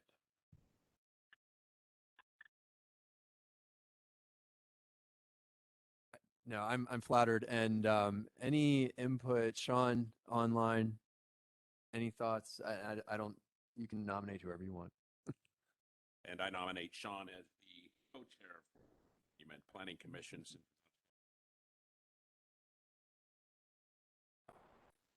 My nomination for the co. Right. Sean White. That is correct. Right.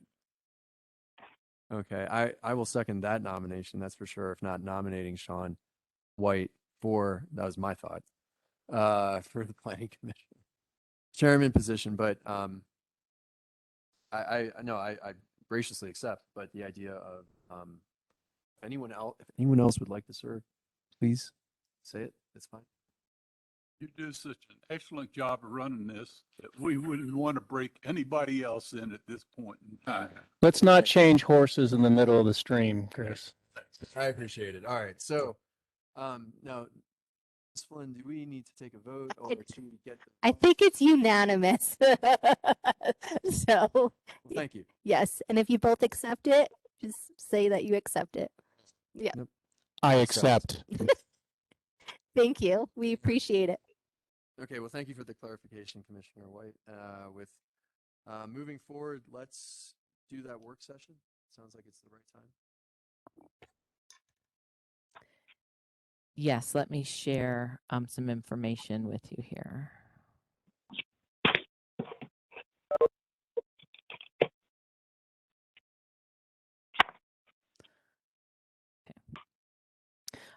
So, you know, we've been talking about this for several meetings now, specific to industrial use design standards and building height. Staff did brief the Board of Trustees at their last meeting, and the board seemed supportive of looking at an ordinance to amend the land development code related to industrial design standards. They had some input. It was nothing specific other than that they heard the community and here the Planning Commission saying it may be a good idea to take a look at that. The Board of Trustees also directed staff to have a draft ordinance back to them for consideration at their February 7th meeting, which doesn't leave us a lot of time. So what we are doing is staff put together some research, conversations with citizens. We put together a draft. This draft is a starting point. Please realize that as the planning department, we hear from citizens. The consistency with the comprehensive plan is important. The words no semi trucks in the comprehensive plan is important. And I also hear from industrial property owners. Our property was zoned industrial in the last year to 2 years. We've had industrial property rights since the 80s. And, you know, what are your industrial design standards going to look like? How is this going to impact our property? So staff's draft is starting from a middle ground. It is not based on what we've heard necessarily from citizens, what they've sent. I've read all of that. It's not what I've heard from industrial property owners. It is staff finding a starting point. So I would absolutely expect at this very early draft stage that there is nobody that will see this draft that is going to be 100% happy. And I just wanted to put that more so on the record so that folks listening understand that we fully expect the thresholds that we talked with you about this evening to change, as well as you will have other ideas that you'll want us to vet out through and with the town attorney. With that, I'm going to share my screen. And I would say when everyone is equally unhappy, I would call that good statesmanship. And we will have this work session with you this evening. We have a meeting planned for the 19th of January that is with industrial property owners as well as citizens. There will also be, this is a legislative process, so a Board of Trustee member will be there. I also would ask the Planning Commission if there is a representative from the Planning Commission that would like to attend the meeting on behalf of the Planning Commission. You don't have to decide that this evening, but someone to represent the Planning Commission. The meeting is going to be held on the 19th of January, 4 o'clock at the Tri-Lakes Chamber of Commerce on 2nd Street. So with a board member attending, citizens and owners, I think it's appropriate if the Planning Commission member would like to represent as well. And we can discuss that offline, or you can let me know who that is. After that meeting, obviously on the 26th, we're back to you. It's the 26th. We're back to you at a special meeting, and we appreciate you doing that. And then we're going to forward your recommendations to the Board of Trustees in hope to meet that deadline of the February 7th.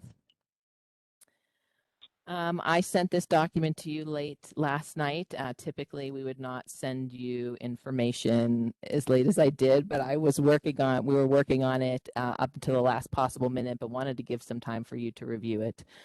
There's several parts here to this. 1803-380 is the standard schedule of uses, right? And this is more related, not so much to PUD, but related to the straight zones. You can see that across the top of the table. Those are the straight zoning districts. Downtown business is DB, CC, community commercial or the commercial center, business campus, and then light industrial. All of the text, the font in black is what's in the code now. The red is a potential addition. And we are trying to think ahead a little bit. And so we propose adding a use, and we'll look at the definition of a micro-fulfillment center.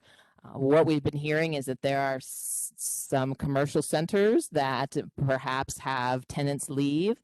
Traditionally, we have maybe some civic uses that move into those. What I've been looking at in some of the American Planning Association research is that they are being repurposed as smaller fulfillment centers that are close for delivery. So it would just be a much smaller delivery or return center that could have a component of retail or could be integrated into a retail, or a taking up what had typically been a storefront.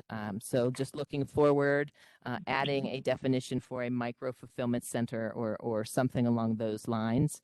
And then that is currently proposed as conditional in the commercial district and permitted in the business campus and light industrial, not permitted in the downtown business district, but of course could change by putting conditional or permitted in the table.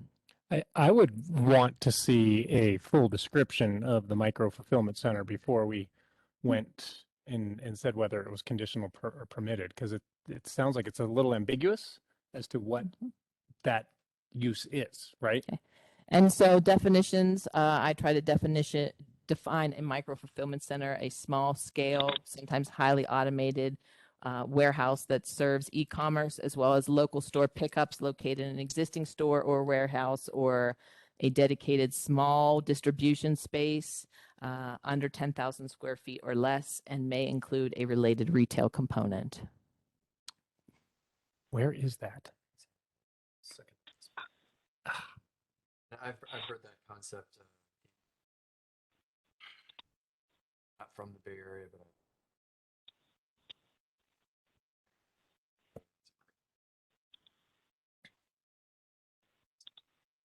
Yeah, and we don't have any of those now that I'm aware of, and we have not had any requests. Just trying to be a little more proactive. And so there are the definitions. Anything we added in the red in the table, we did also define.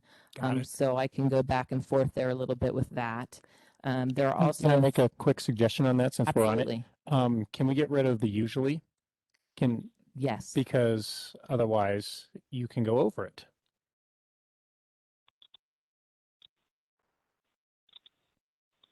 Would you rather have this approximate? No, 10,000 square Just foot one. or smaller. Because then there's a loophole. Got it. Then we're looking at definitions of distribution facility, truck and freight yard, fulfillment center, and heavy industrial. So freight and truck yard is already in the code and is defined, and we'll look at that definition in a minute. It is a permitted use in the light industrial zone district. You can see here staff is proposing changing that to a conditional. And again, we'll look at the definition here in a second. And then what I'm hearing is that a warehouse that stores product on the longer side has a different impact than a distribution facility that is moving product quickly. And that is also different than a fulfillment center, which would be packages in, packages out. So we have proposed creating different definitions for distribution facility as well as fulfillment center.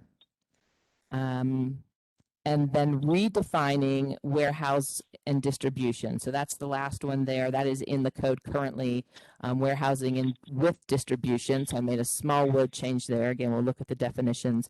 And truck stop is not defined currently in the code. It falls under freight and truck yard. And we do hear a lot about truck stops not being a use that the town of Monument wants anymore, that we have enough of those. And so the recommendation would be we should pull out the definition of a truck stop. And you'll notice there are no C's or P's in the table, which would mean that that was not a permitted use in any zone district. The other use change here is heavy industrial. Heavy industrial is currently defined in the code. It is a conditional use in the LI zone district. Staff is proposing to have that as to be not permitted. We don't have a heavy industrial zone district, so why would a heavy industrial defined use fall in a light industrial zone? Concur. So let me scroll down here to the definitions.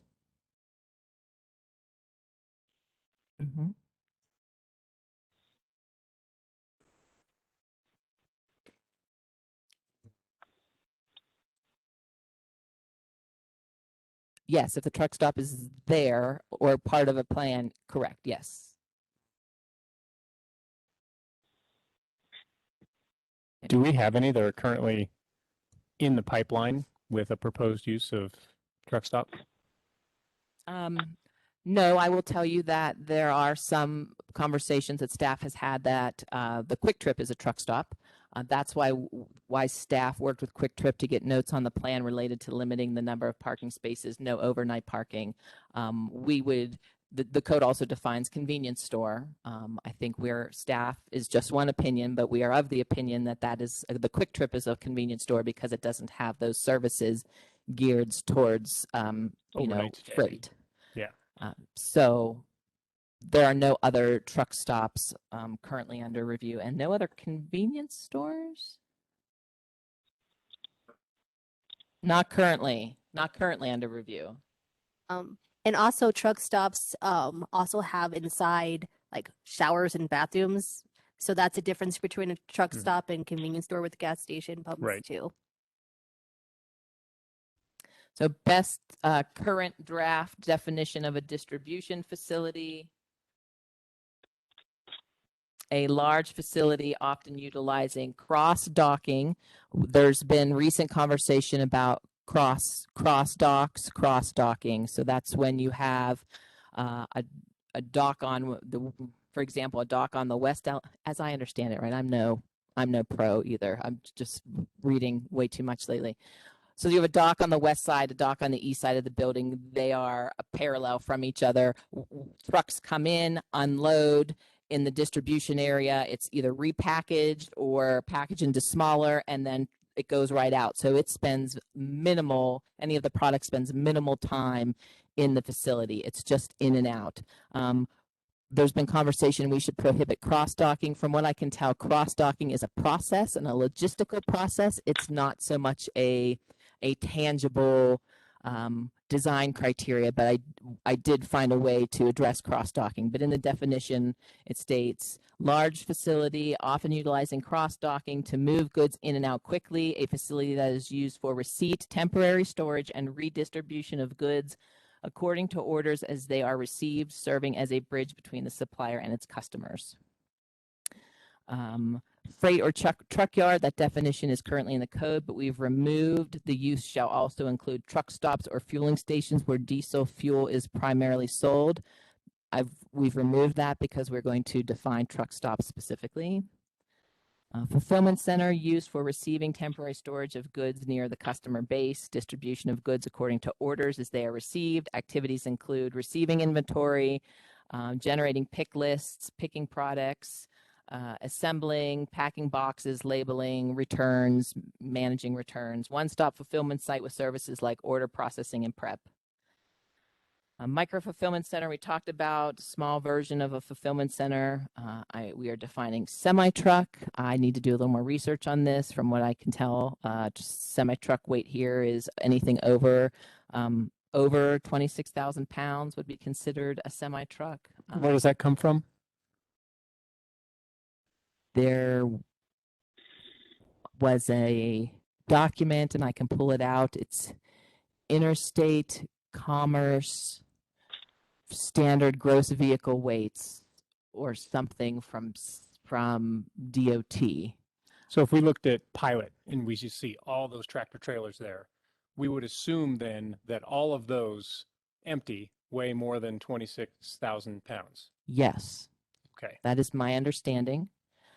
We'll verify, but that is an empty weight. Right. That that I looked up from what is a typical weight of a semi truck. 26,001. Is that seems like a It was to try to state anything over. It's capturing. You'll see how I capture it in the design standards, which may make more sense why I put the one in there. Because it says up to 26,000. Yes, thank you. Yes, it says up to, and so we're trying to differentiate between different types of vehicles that move products. So there's box trucks, cargo vans, the semis, the flatbed trucks. They all have a empty gross vehicle weight rating, and with the intent of attempting to separate out larger delivery vehicles from smaller delivery vehicles, we use this weight rating again. I saw that. Back up. Motor vehicles. 10,000. Sorry, that should be 20,000. Okay, well, it is. Way more. I told you it was drafty. 26,000 pounds. So that 26,000 pounds is like a magic.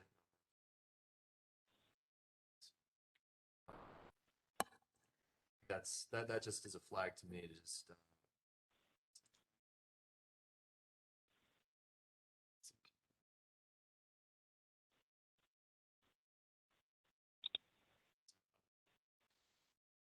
Okay. Where's the engine idling? It's right in the middle. Yeah, it was under industrial design standards.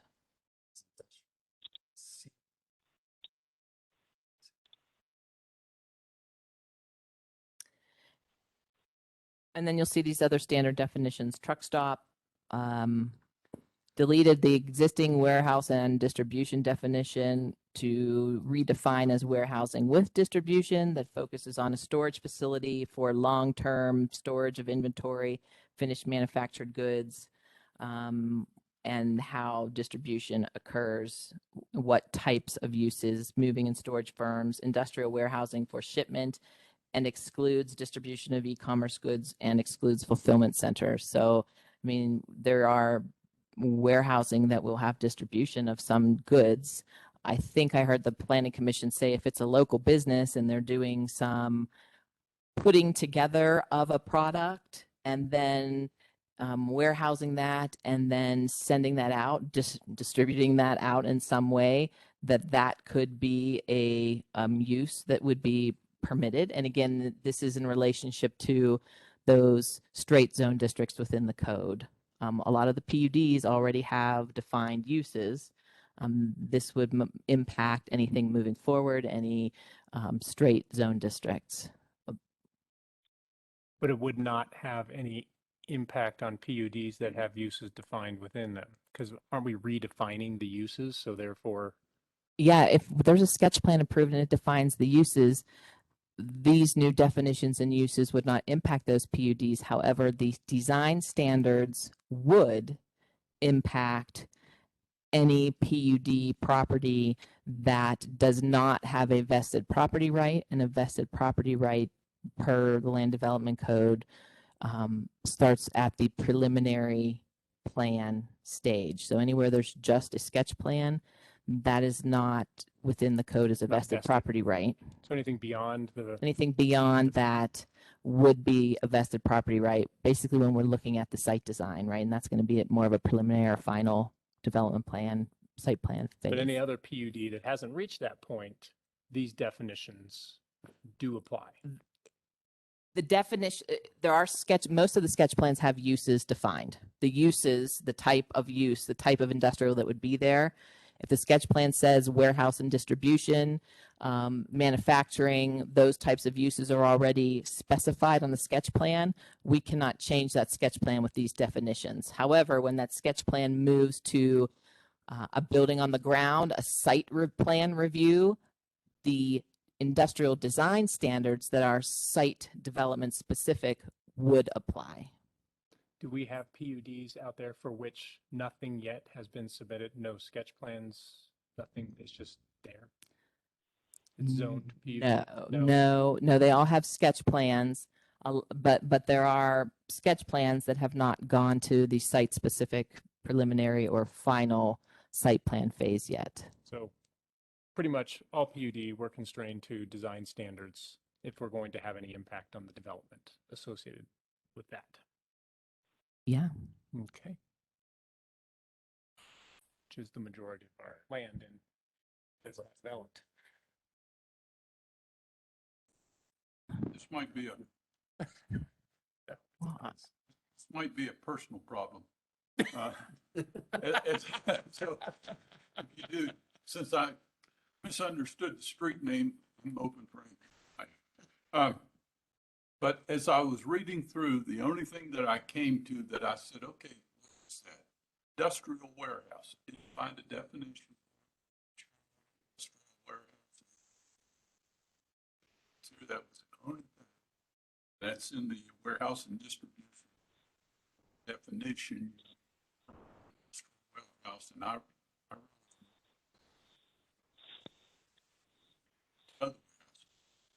And we would just say warehousing for shipment instead of stating industrial warehousing. There really, I don't think there is a difference. Okay.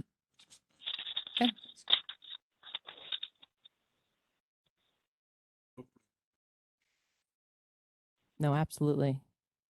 So just a point of clarification on the semi truck, by CVSA standards, which is Commercial Vehicle Safety Alliance, 26,001 is the commercial vehicle code for amount for a combined setup, whether that be a truck or a semi. The typical weight of a semi truck with a 53-foot unladen load is 35,000 pounds.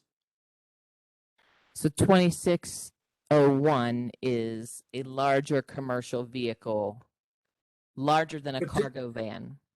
Potentially, it could be like a 1-ton pickup pulling a flatbed trailer or a gooseneck trailer with a load. It just depends on how that vehicle's set up. But 26,001 pounds gets into your licensing standpoint.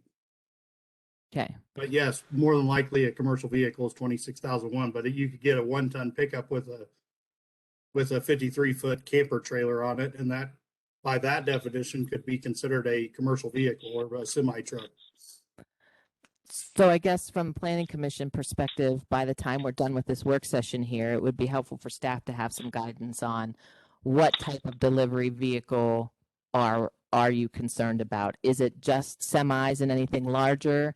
Is it something that may be a box truck size or a smaller than a semi? And then staff can go back and look at how we would capture what that is. Or maybe perhaps it's not, when we look at the industrial design standards, perhaps it's not even an issue.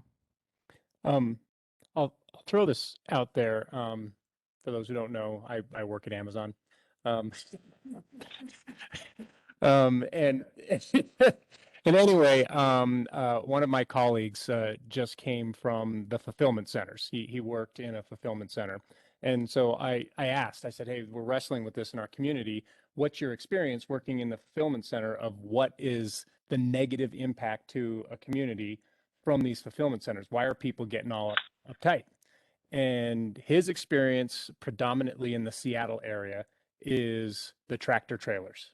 He said it is nonstop bop with the tractor trailers, the big semis coming in. And he said at shift changes, it gets backed up. And you'll have 10, 15, 20 semis idling, waiting to try and unload while they're changing out their shift. And it causes havoc. The air quality goes down significantly. So based on the firsthand data I got from my colleague, what I think our biggest concern ought to be are the tractor trailers. He said that the smaller box trucks, the little delivery things that are going around, generally they don't get much complaints about that. The occasional they were speeding down my street, that kind of thing. But in terms of volume and causing problems for neighborhoods, that didn't seem to be a big complaint. So data point. Is the shift change for the drivers or for the workers inside? The workers inside. So I wonder if we could work out when the semis come to drop off and pick up. They are always coming. Oh, they're always coming and dropping off. It is just nonstop. And so you get a 10-minute interruption of staff just making you just get them stacking up. Yeah. Okay.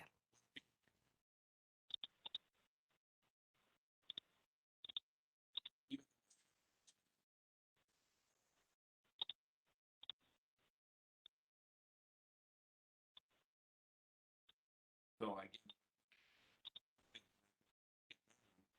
matrix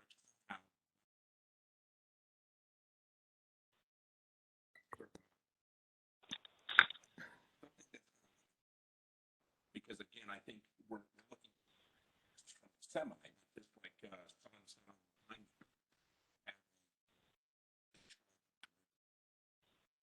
has 5 trucks behind.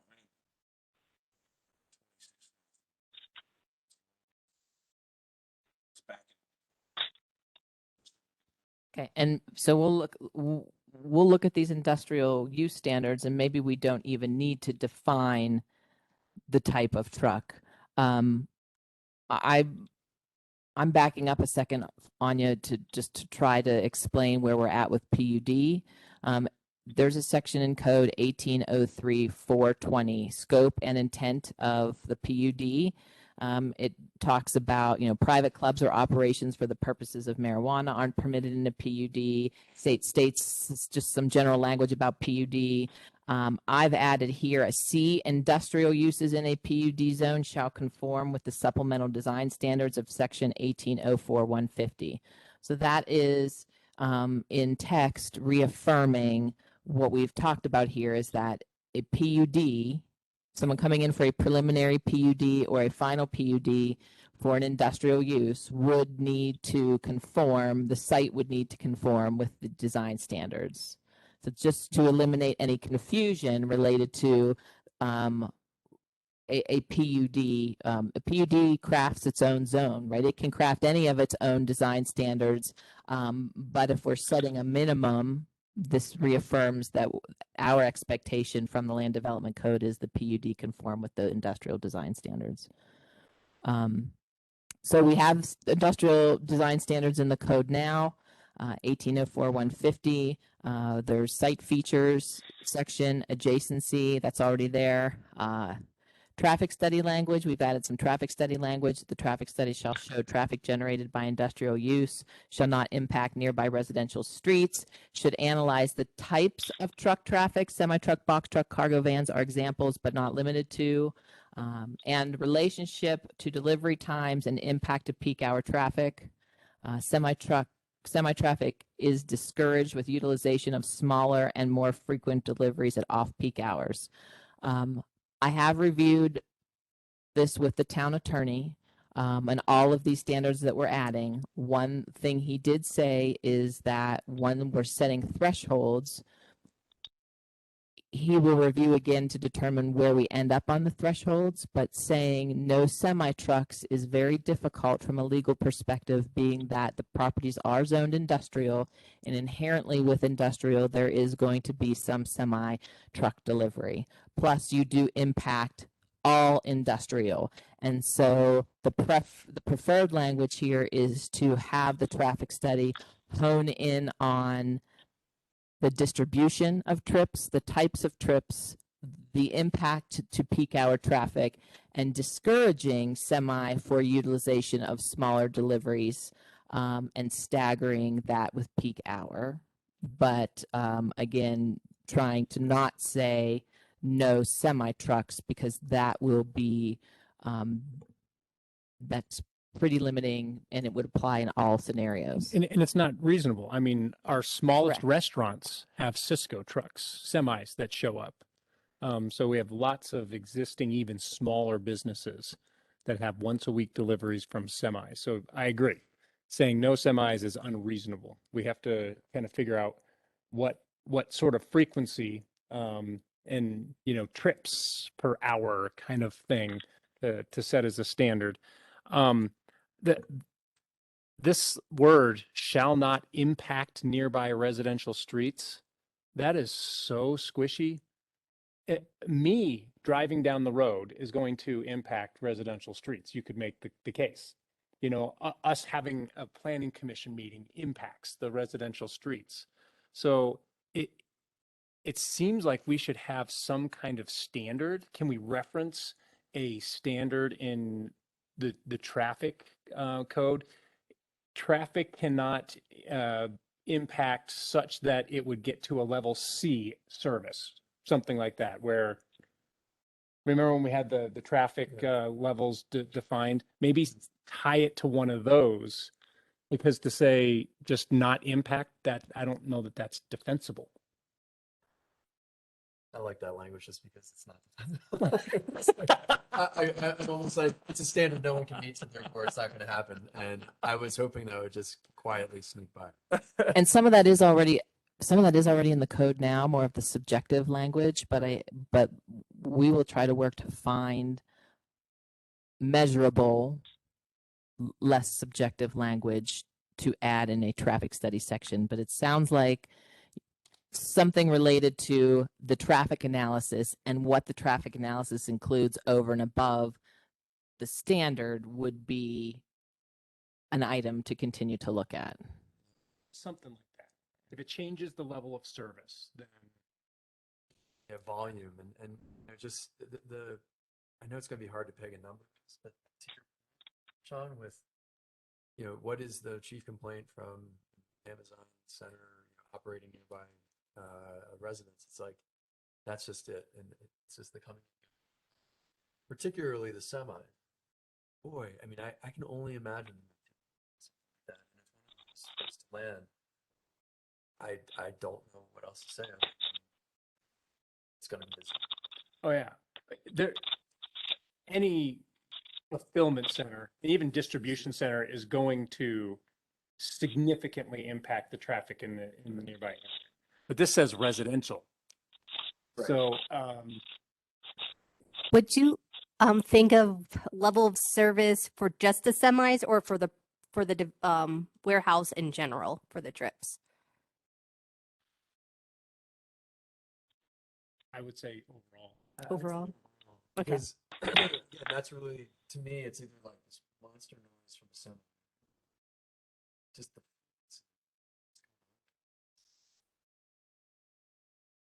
What Sean was saying earlier was the shift change caused a queuing issue of a backup with vehicles and semis. So Right. yeah. That's gonna be tough, and we'll think of some different ways we can do it. Or is there a per hour number of trips? Because when I think of level of service, are you talking about the intersection we were just talking about that with Quick Trip? Is it the intersection of Terrazzo and Baptist? Is it the section of Baptist Road from the roundabout to the I-25? Is it Denver Road at 2nd Street? So is it all of those? So I don't know. There's level of service, failing different intersections or different different sections of roadway. So we will look at that and look at how to maybe establish a cap of a certain type of traffic that may not be a level of service, but could be a per hour or one tractor trailer per hour. You know, I know Papa John's does once a week. see Yeah, that's inconsequential.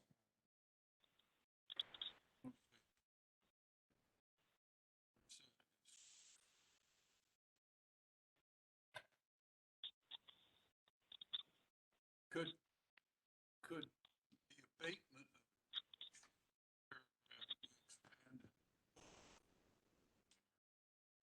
Just like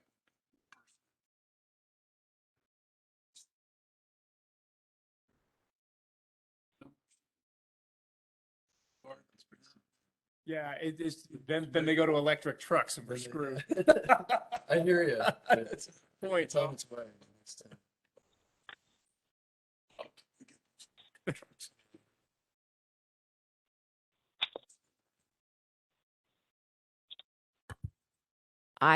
we can look at that. I honestly, I don't know how we do that. And I don't know I don't know what those levels would,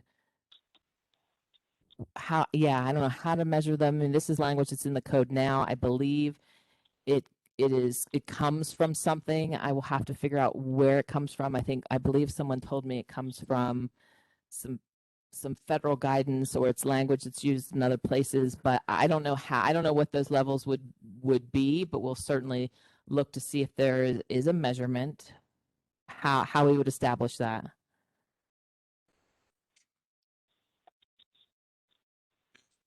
it's like there's a noise measure. I'm saying it's a measurement. Trucks start.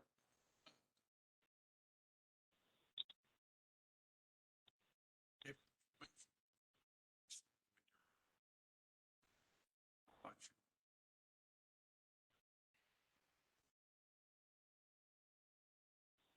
you're polluting.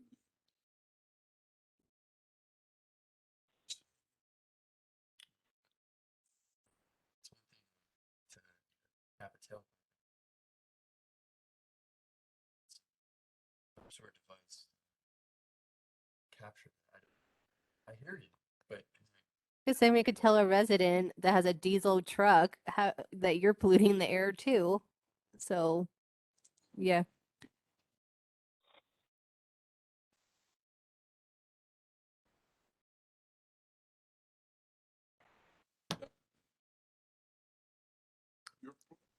Particles per. We will look. I'm not going to promise you I'm going to find anything. But we'll look and at least be able to discuss it at the hearing on how it could potentially potentially change. We'll make some phone calls to Pikes Peak Area Council of Governments or look at some other jurisdictions on what they've done in the past. These are tough. These are tough, already in the code, and just some measures of safety, making sure everyone knows kind of if it gets bad enough and we have complaints, we have language to go back and say we're getting complaints and having them address it. Addressing it up front and establishing a cap, I think will be harder, but we will certainly look at that too. Just kind of. We certainly are. I was trying to go down the line, but Just to tick this stuff off. yeah. So I was. We talked about number 2. Number 3 is access. A number of access provisions in here to offset curb cuts. How the interplay may function along arterial street frontage. I mean, you can kind of read these. Place access points out of alignment, so we're not having an industrial area at a T intersection with a residential area or another type of residential use. So trying to add some access requirements, access design standards. These are just generally full.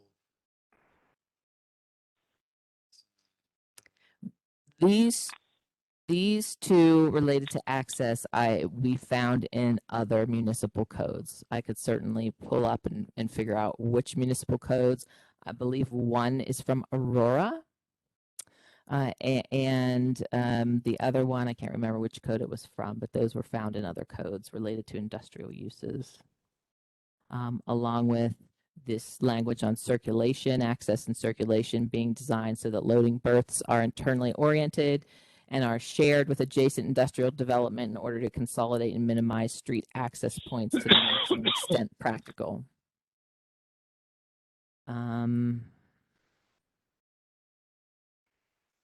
Semi-truck parking, semi-truck or oversized, this is why we define semi-truck or oversized parking spaces are permitted at a maximum of 15 spaces for every 100,000 square feet of gross floor area of building for which they serve. And oversized parking must be set back from the public right-of-way, not to encroach in perimeter buffer areas, must be behind the building to the maximum extent they can be, and then an out for physical site constraints or frontage on more than one right-of-way that the director could determine alternatives that will reduce visual noise and impacts. So I don't know if 15 spaces for every 100,000 square foot is reasonable, not reasonable. This is not derived from any specific code. It was staff trying to find some options for what we hear about how to limit those larger truck deliveries and parking on these sites. So it's just my impression. Out of compliance.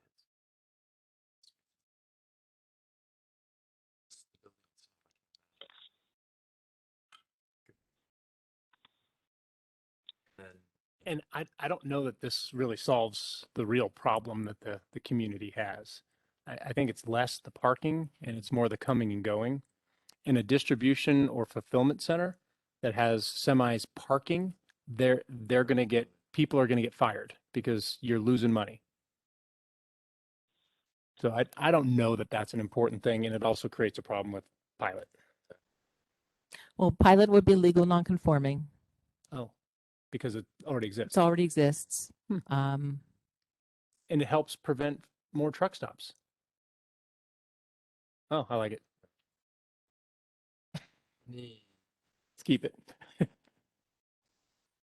I think also, well, screen.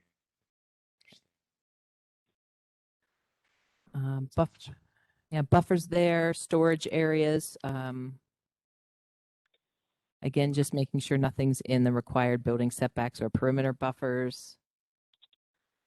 Okay, screening. Screening's already in here. This is what the screening says.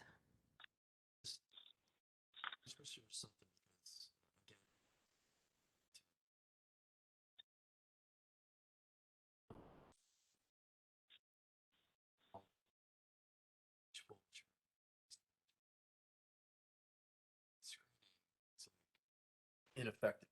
Entirely effective.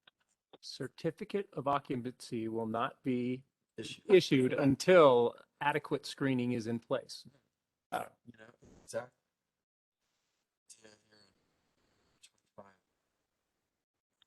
Never been true. So, is that sufficient? Is that maybe that size? Boy, this would be sorely disappointed.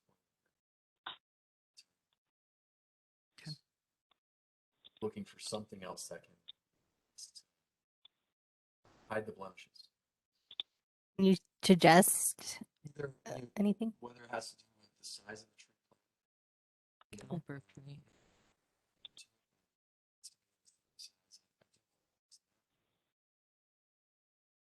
And yeah, maybe 2 rows. You can actually see it's not just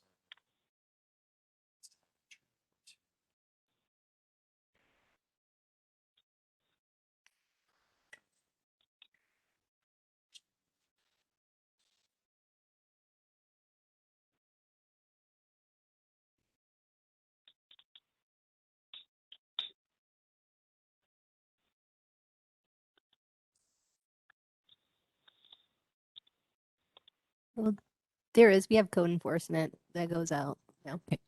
A member of the public is telling me that mics are bad with everyone but Sean.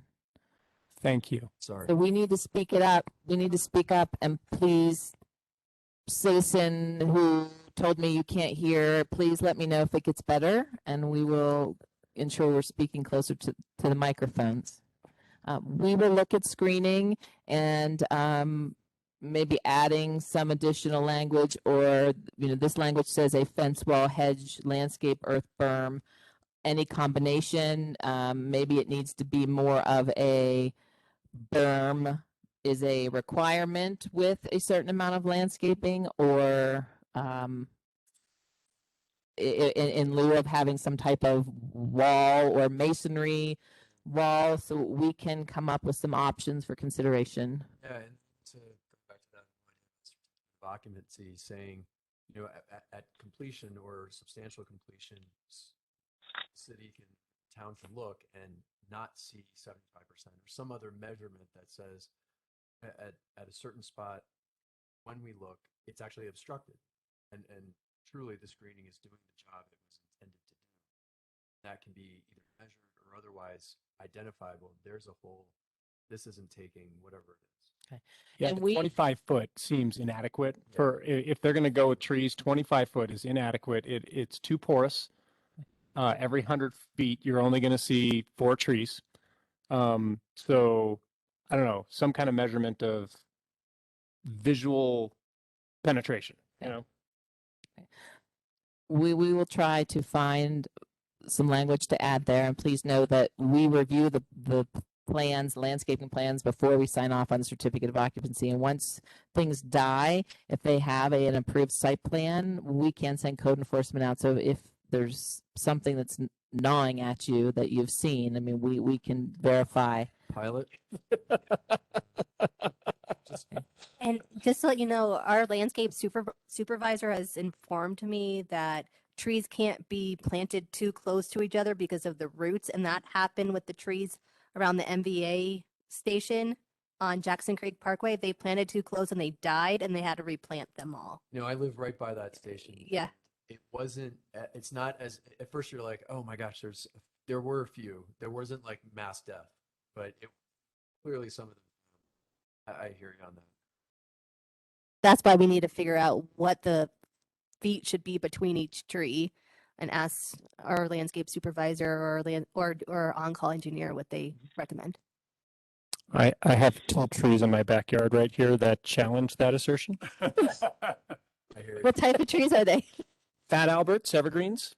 They're 6 feet apart, and at full growth, they will be touching and screen 100% of our neighbor's house.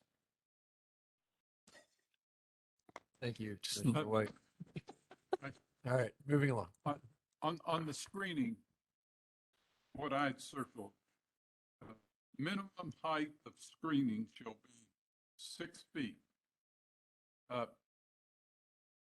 Can that be stated in a manner so that maybe when you say a minimum 6 feet, oftentimes if it should be 7 feet or 8 feet for some reason, they'll come back and say, well, it only requires 6 feet. Yeah, depending on topography, you know, if the building ends up being a little higher than where the buffer is, you could have a buffer that doesn't even hit the bottom of the building. But I'm just saying, It's a good point. literally, they'll come back and beat us about the head and shoulders. Says a minimum 6 feet for building, 6 feet. And we've had It's submittals clear that's that- been 7 and 12 feet too. It's Huh? not that we've had submittals that provided 6, 7 feet and 12 feet walls too. What, But what? it has happened. But that was voluntary. Yeah, Players. true, true. Topography, but Yeah. topography defines screening height to prevent. Yeah, I think we should steer clear of height and just focus on achieved screening, visual screening. You have to achieve a certain level of visual screening. Whatever. But you can't, because every site is different. And if you say 10 feet, 12 feet, it could not screen anything just based on the topography. So if you base it on the screening effect as opposed to the height of the screen, then I think we're safer. Because even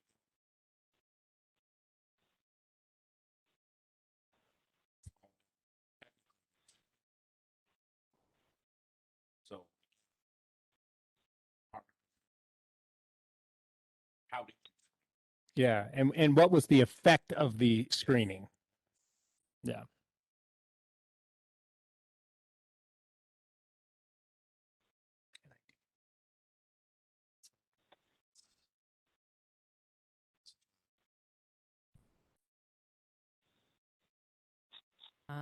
Some language on prevention of road damage is in there. We're trying to specify more. For 11 there, the cargo containers, I would just suggest as well. It's not just use of storage. It becomes either a fixture or it sits. Except for that. Stored, it's not being used for storage. What if they're empties just sitting there, stacked up empty? On, not ours, but the one down on Woodman. Oh, Woodman and Powers. yeah. They had about 6 of them just sitting. Mm-hmm. Really? Yeah.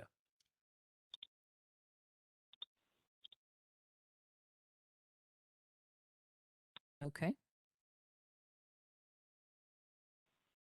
Sure. Building features, an attempt to limit or have some design around the maximum gross floor area of distribution area within a building. This starts out at 50% of gross floor area. I don't know if this is reasonable. I don't know if this accomplishes what we wanted to accomplish. Yeah, I was going to ask about this. I'm just thinking of like, what is that? The red line pipe folks? Mhm. Yeah, up on Beacon Light. Like they assemble things there, and then they sell them, and we think that's okay. Just the traffic is not there. What they're doing inside the building is fine, but they might not meet this criteria. Okay. So I don't know that that one is achieving what we want. Yeah, I just don't know the numbers. Okay. Building materials, we don't want metal buildings. We want to encourage design elements. And That's to why- encourage Drew to fix this echo. That's why we've added I like that. facades. You have to have different types of materials. You have to have different elements of materials, change in building height, stepped, recessed roofs, that type of thing. Okay, so here's the big one, loading berths and doors. Lots of conversations with the community about loading berths and loading doors. A citizen spoke with you last month about how there's some language currently in the code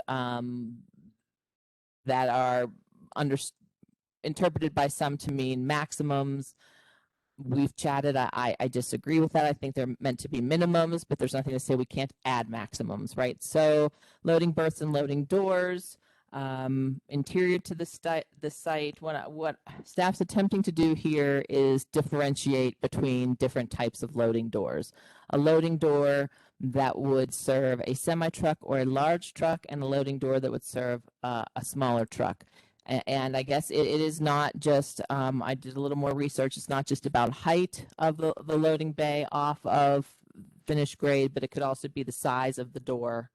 So a smaller door, lower bay would serve a cargo van, and higher off the ground, larger door to serve a semi. So limiting the semi-geared loading docks to numbers currently, again, just a starting point, one loading dock per 15,000 square feet of gross floor area, and then loading doors for the smaller bays would be one loading dock per 5,000 square feet of gross floor area. Thoughts on numbers per square feet?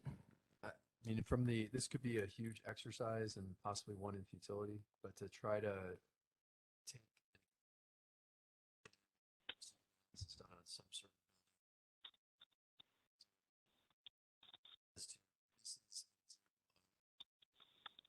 meeting these specifications,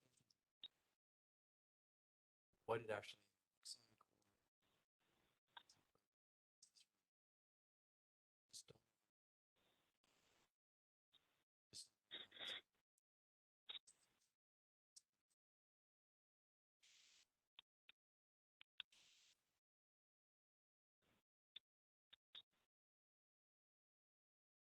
The goal, is it aesthetic or is it vehicles per hour? Is that's the ultimate question. Are we just trying to limit the look of too many doors? Is that? No, I believe the intent with limiting the loading doors, loading berths, bays, and limiting the semi bays is that basically you would have an industrial building that would not have enough loading doors to accommodate semi trucks, right? You'd only have like 3 or 4 bays that could accommodate loading and unloading of a semi, therefore reducing the amount of semis on site at one time or unloading. I mean, that's kind of where the semi-truck parking comes into play, right? Because if you only have four or five semi bays, then you have 200, trucks parking. Can they park and wait for the bay? I don't know. Right. So, right. And is less is aesthetic. this the way we get it into a design standard because you can't just say in a design standard, no more than one semi per hour, right? That's not a design standard. That's No. use. Right. That's harder. Okay. Right. That makes sense. So we're looking at downstream impact, trying to calculate downstream impact from a design element. That's very challenging. It's kind of arbitrary. Can I take an action to try and get data on that? I do have some resources. This is legislative, so you can chat, action, talk to each other, talk to whomever. It is not, this code amendment's not quasi-judicial. So yes, please. I'm just finding research online about how to design loading doors, and they say look at the height of the wheelbase, the width of the door, the type of vehicle that it's servicing, and if anybody has any, yes, please. Got it. And with that, I apologize, but I must depart. I have something I have to attend to, so I'm leaving it in capable hands. Thank you. I mean, that's the extent of the criteria that we added. Engine idling is there under external effects. These other criteria are there. So I guess if there's anyone that has comments or Just the last one, Okay. and that's I just thinking 100 feet residential. house or a residential street, I don't quite know. 100 feet, if it's from a house, that's as far as it probably could. But just my food for thought is, where did, in 15 minutes, yeah, maybe that's fine. Maybe it should be 100 feet from a house or from the nearest house. That probably could be, if we have should be long. And 10 p.m. to 7 a.m. It's not obnoxious, of course, but I would just focus on the That's my two thoughts. Well, that could that be used to solve some of the issues with regard to the stacking and find that traffic congestion not necessary? Because I think traffic congestion is us driving.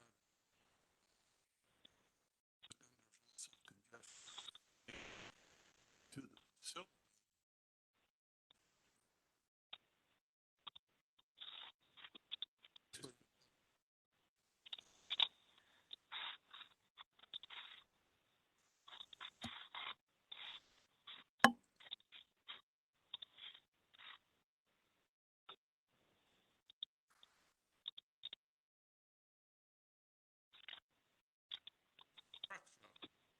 Idling.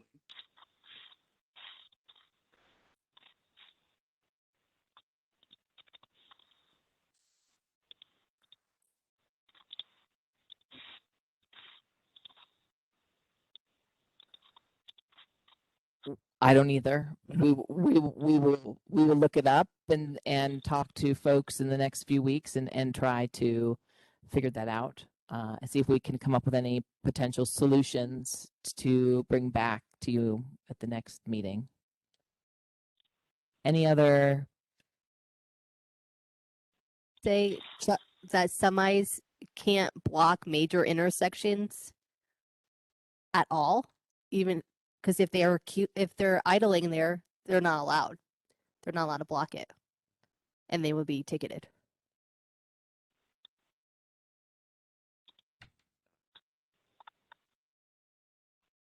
Mm-hmm. Mm. Yeah. Yeah. Yeah.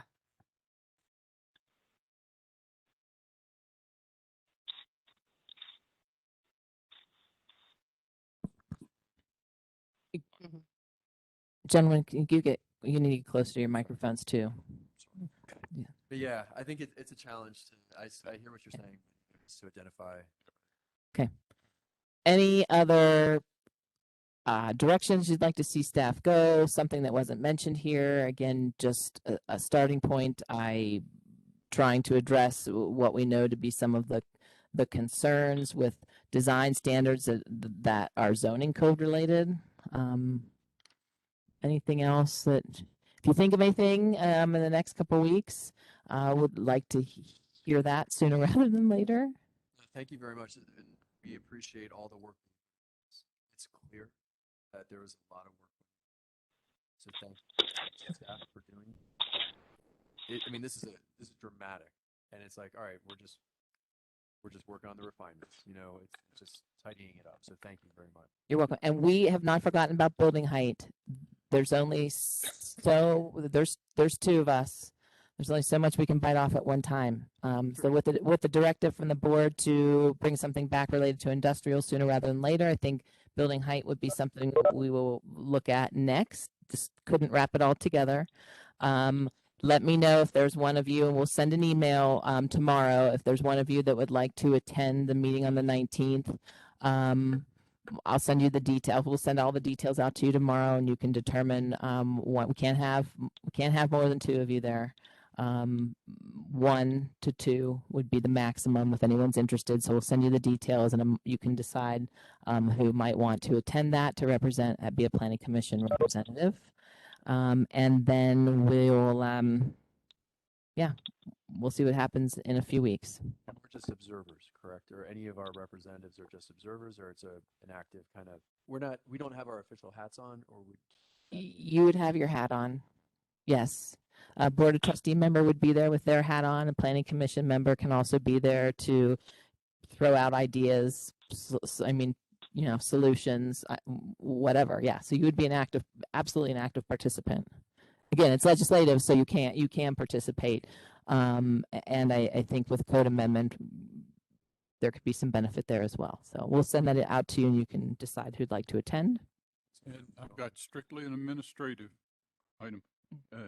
You have the loading requirements of section 1805-235 shall apply. You should include that with the package. I will do. Thank you. Yes, we will do that. So you can read those. All right. So, and any reports or communications from commissioners? I have none. None. Staff? None. No, thank you. Cool. I have just the announcement of our special meeting on January 26, 2022, I assume 6 p.m. Yes. Yes, sir. All right. Excellent. With that, I will adjourn. Thank you.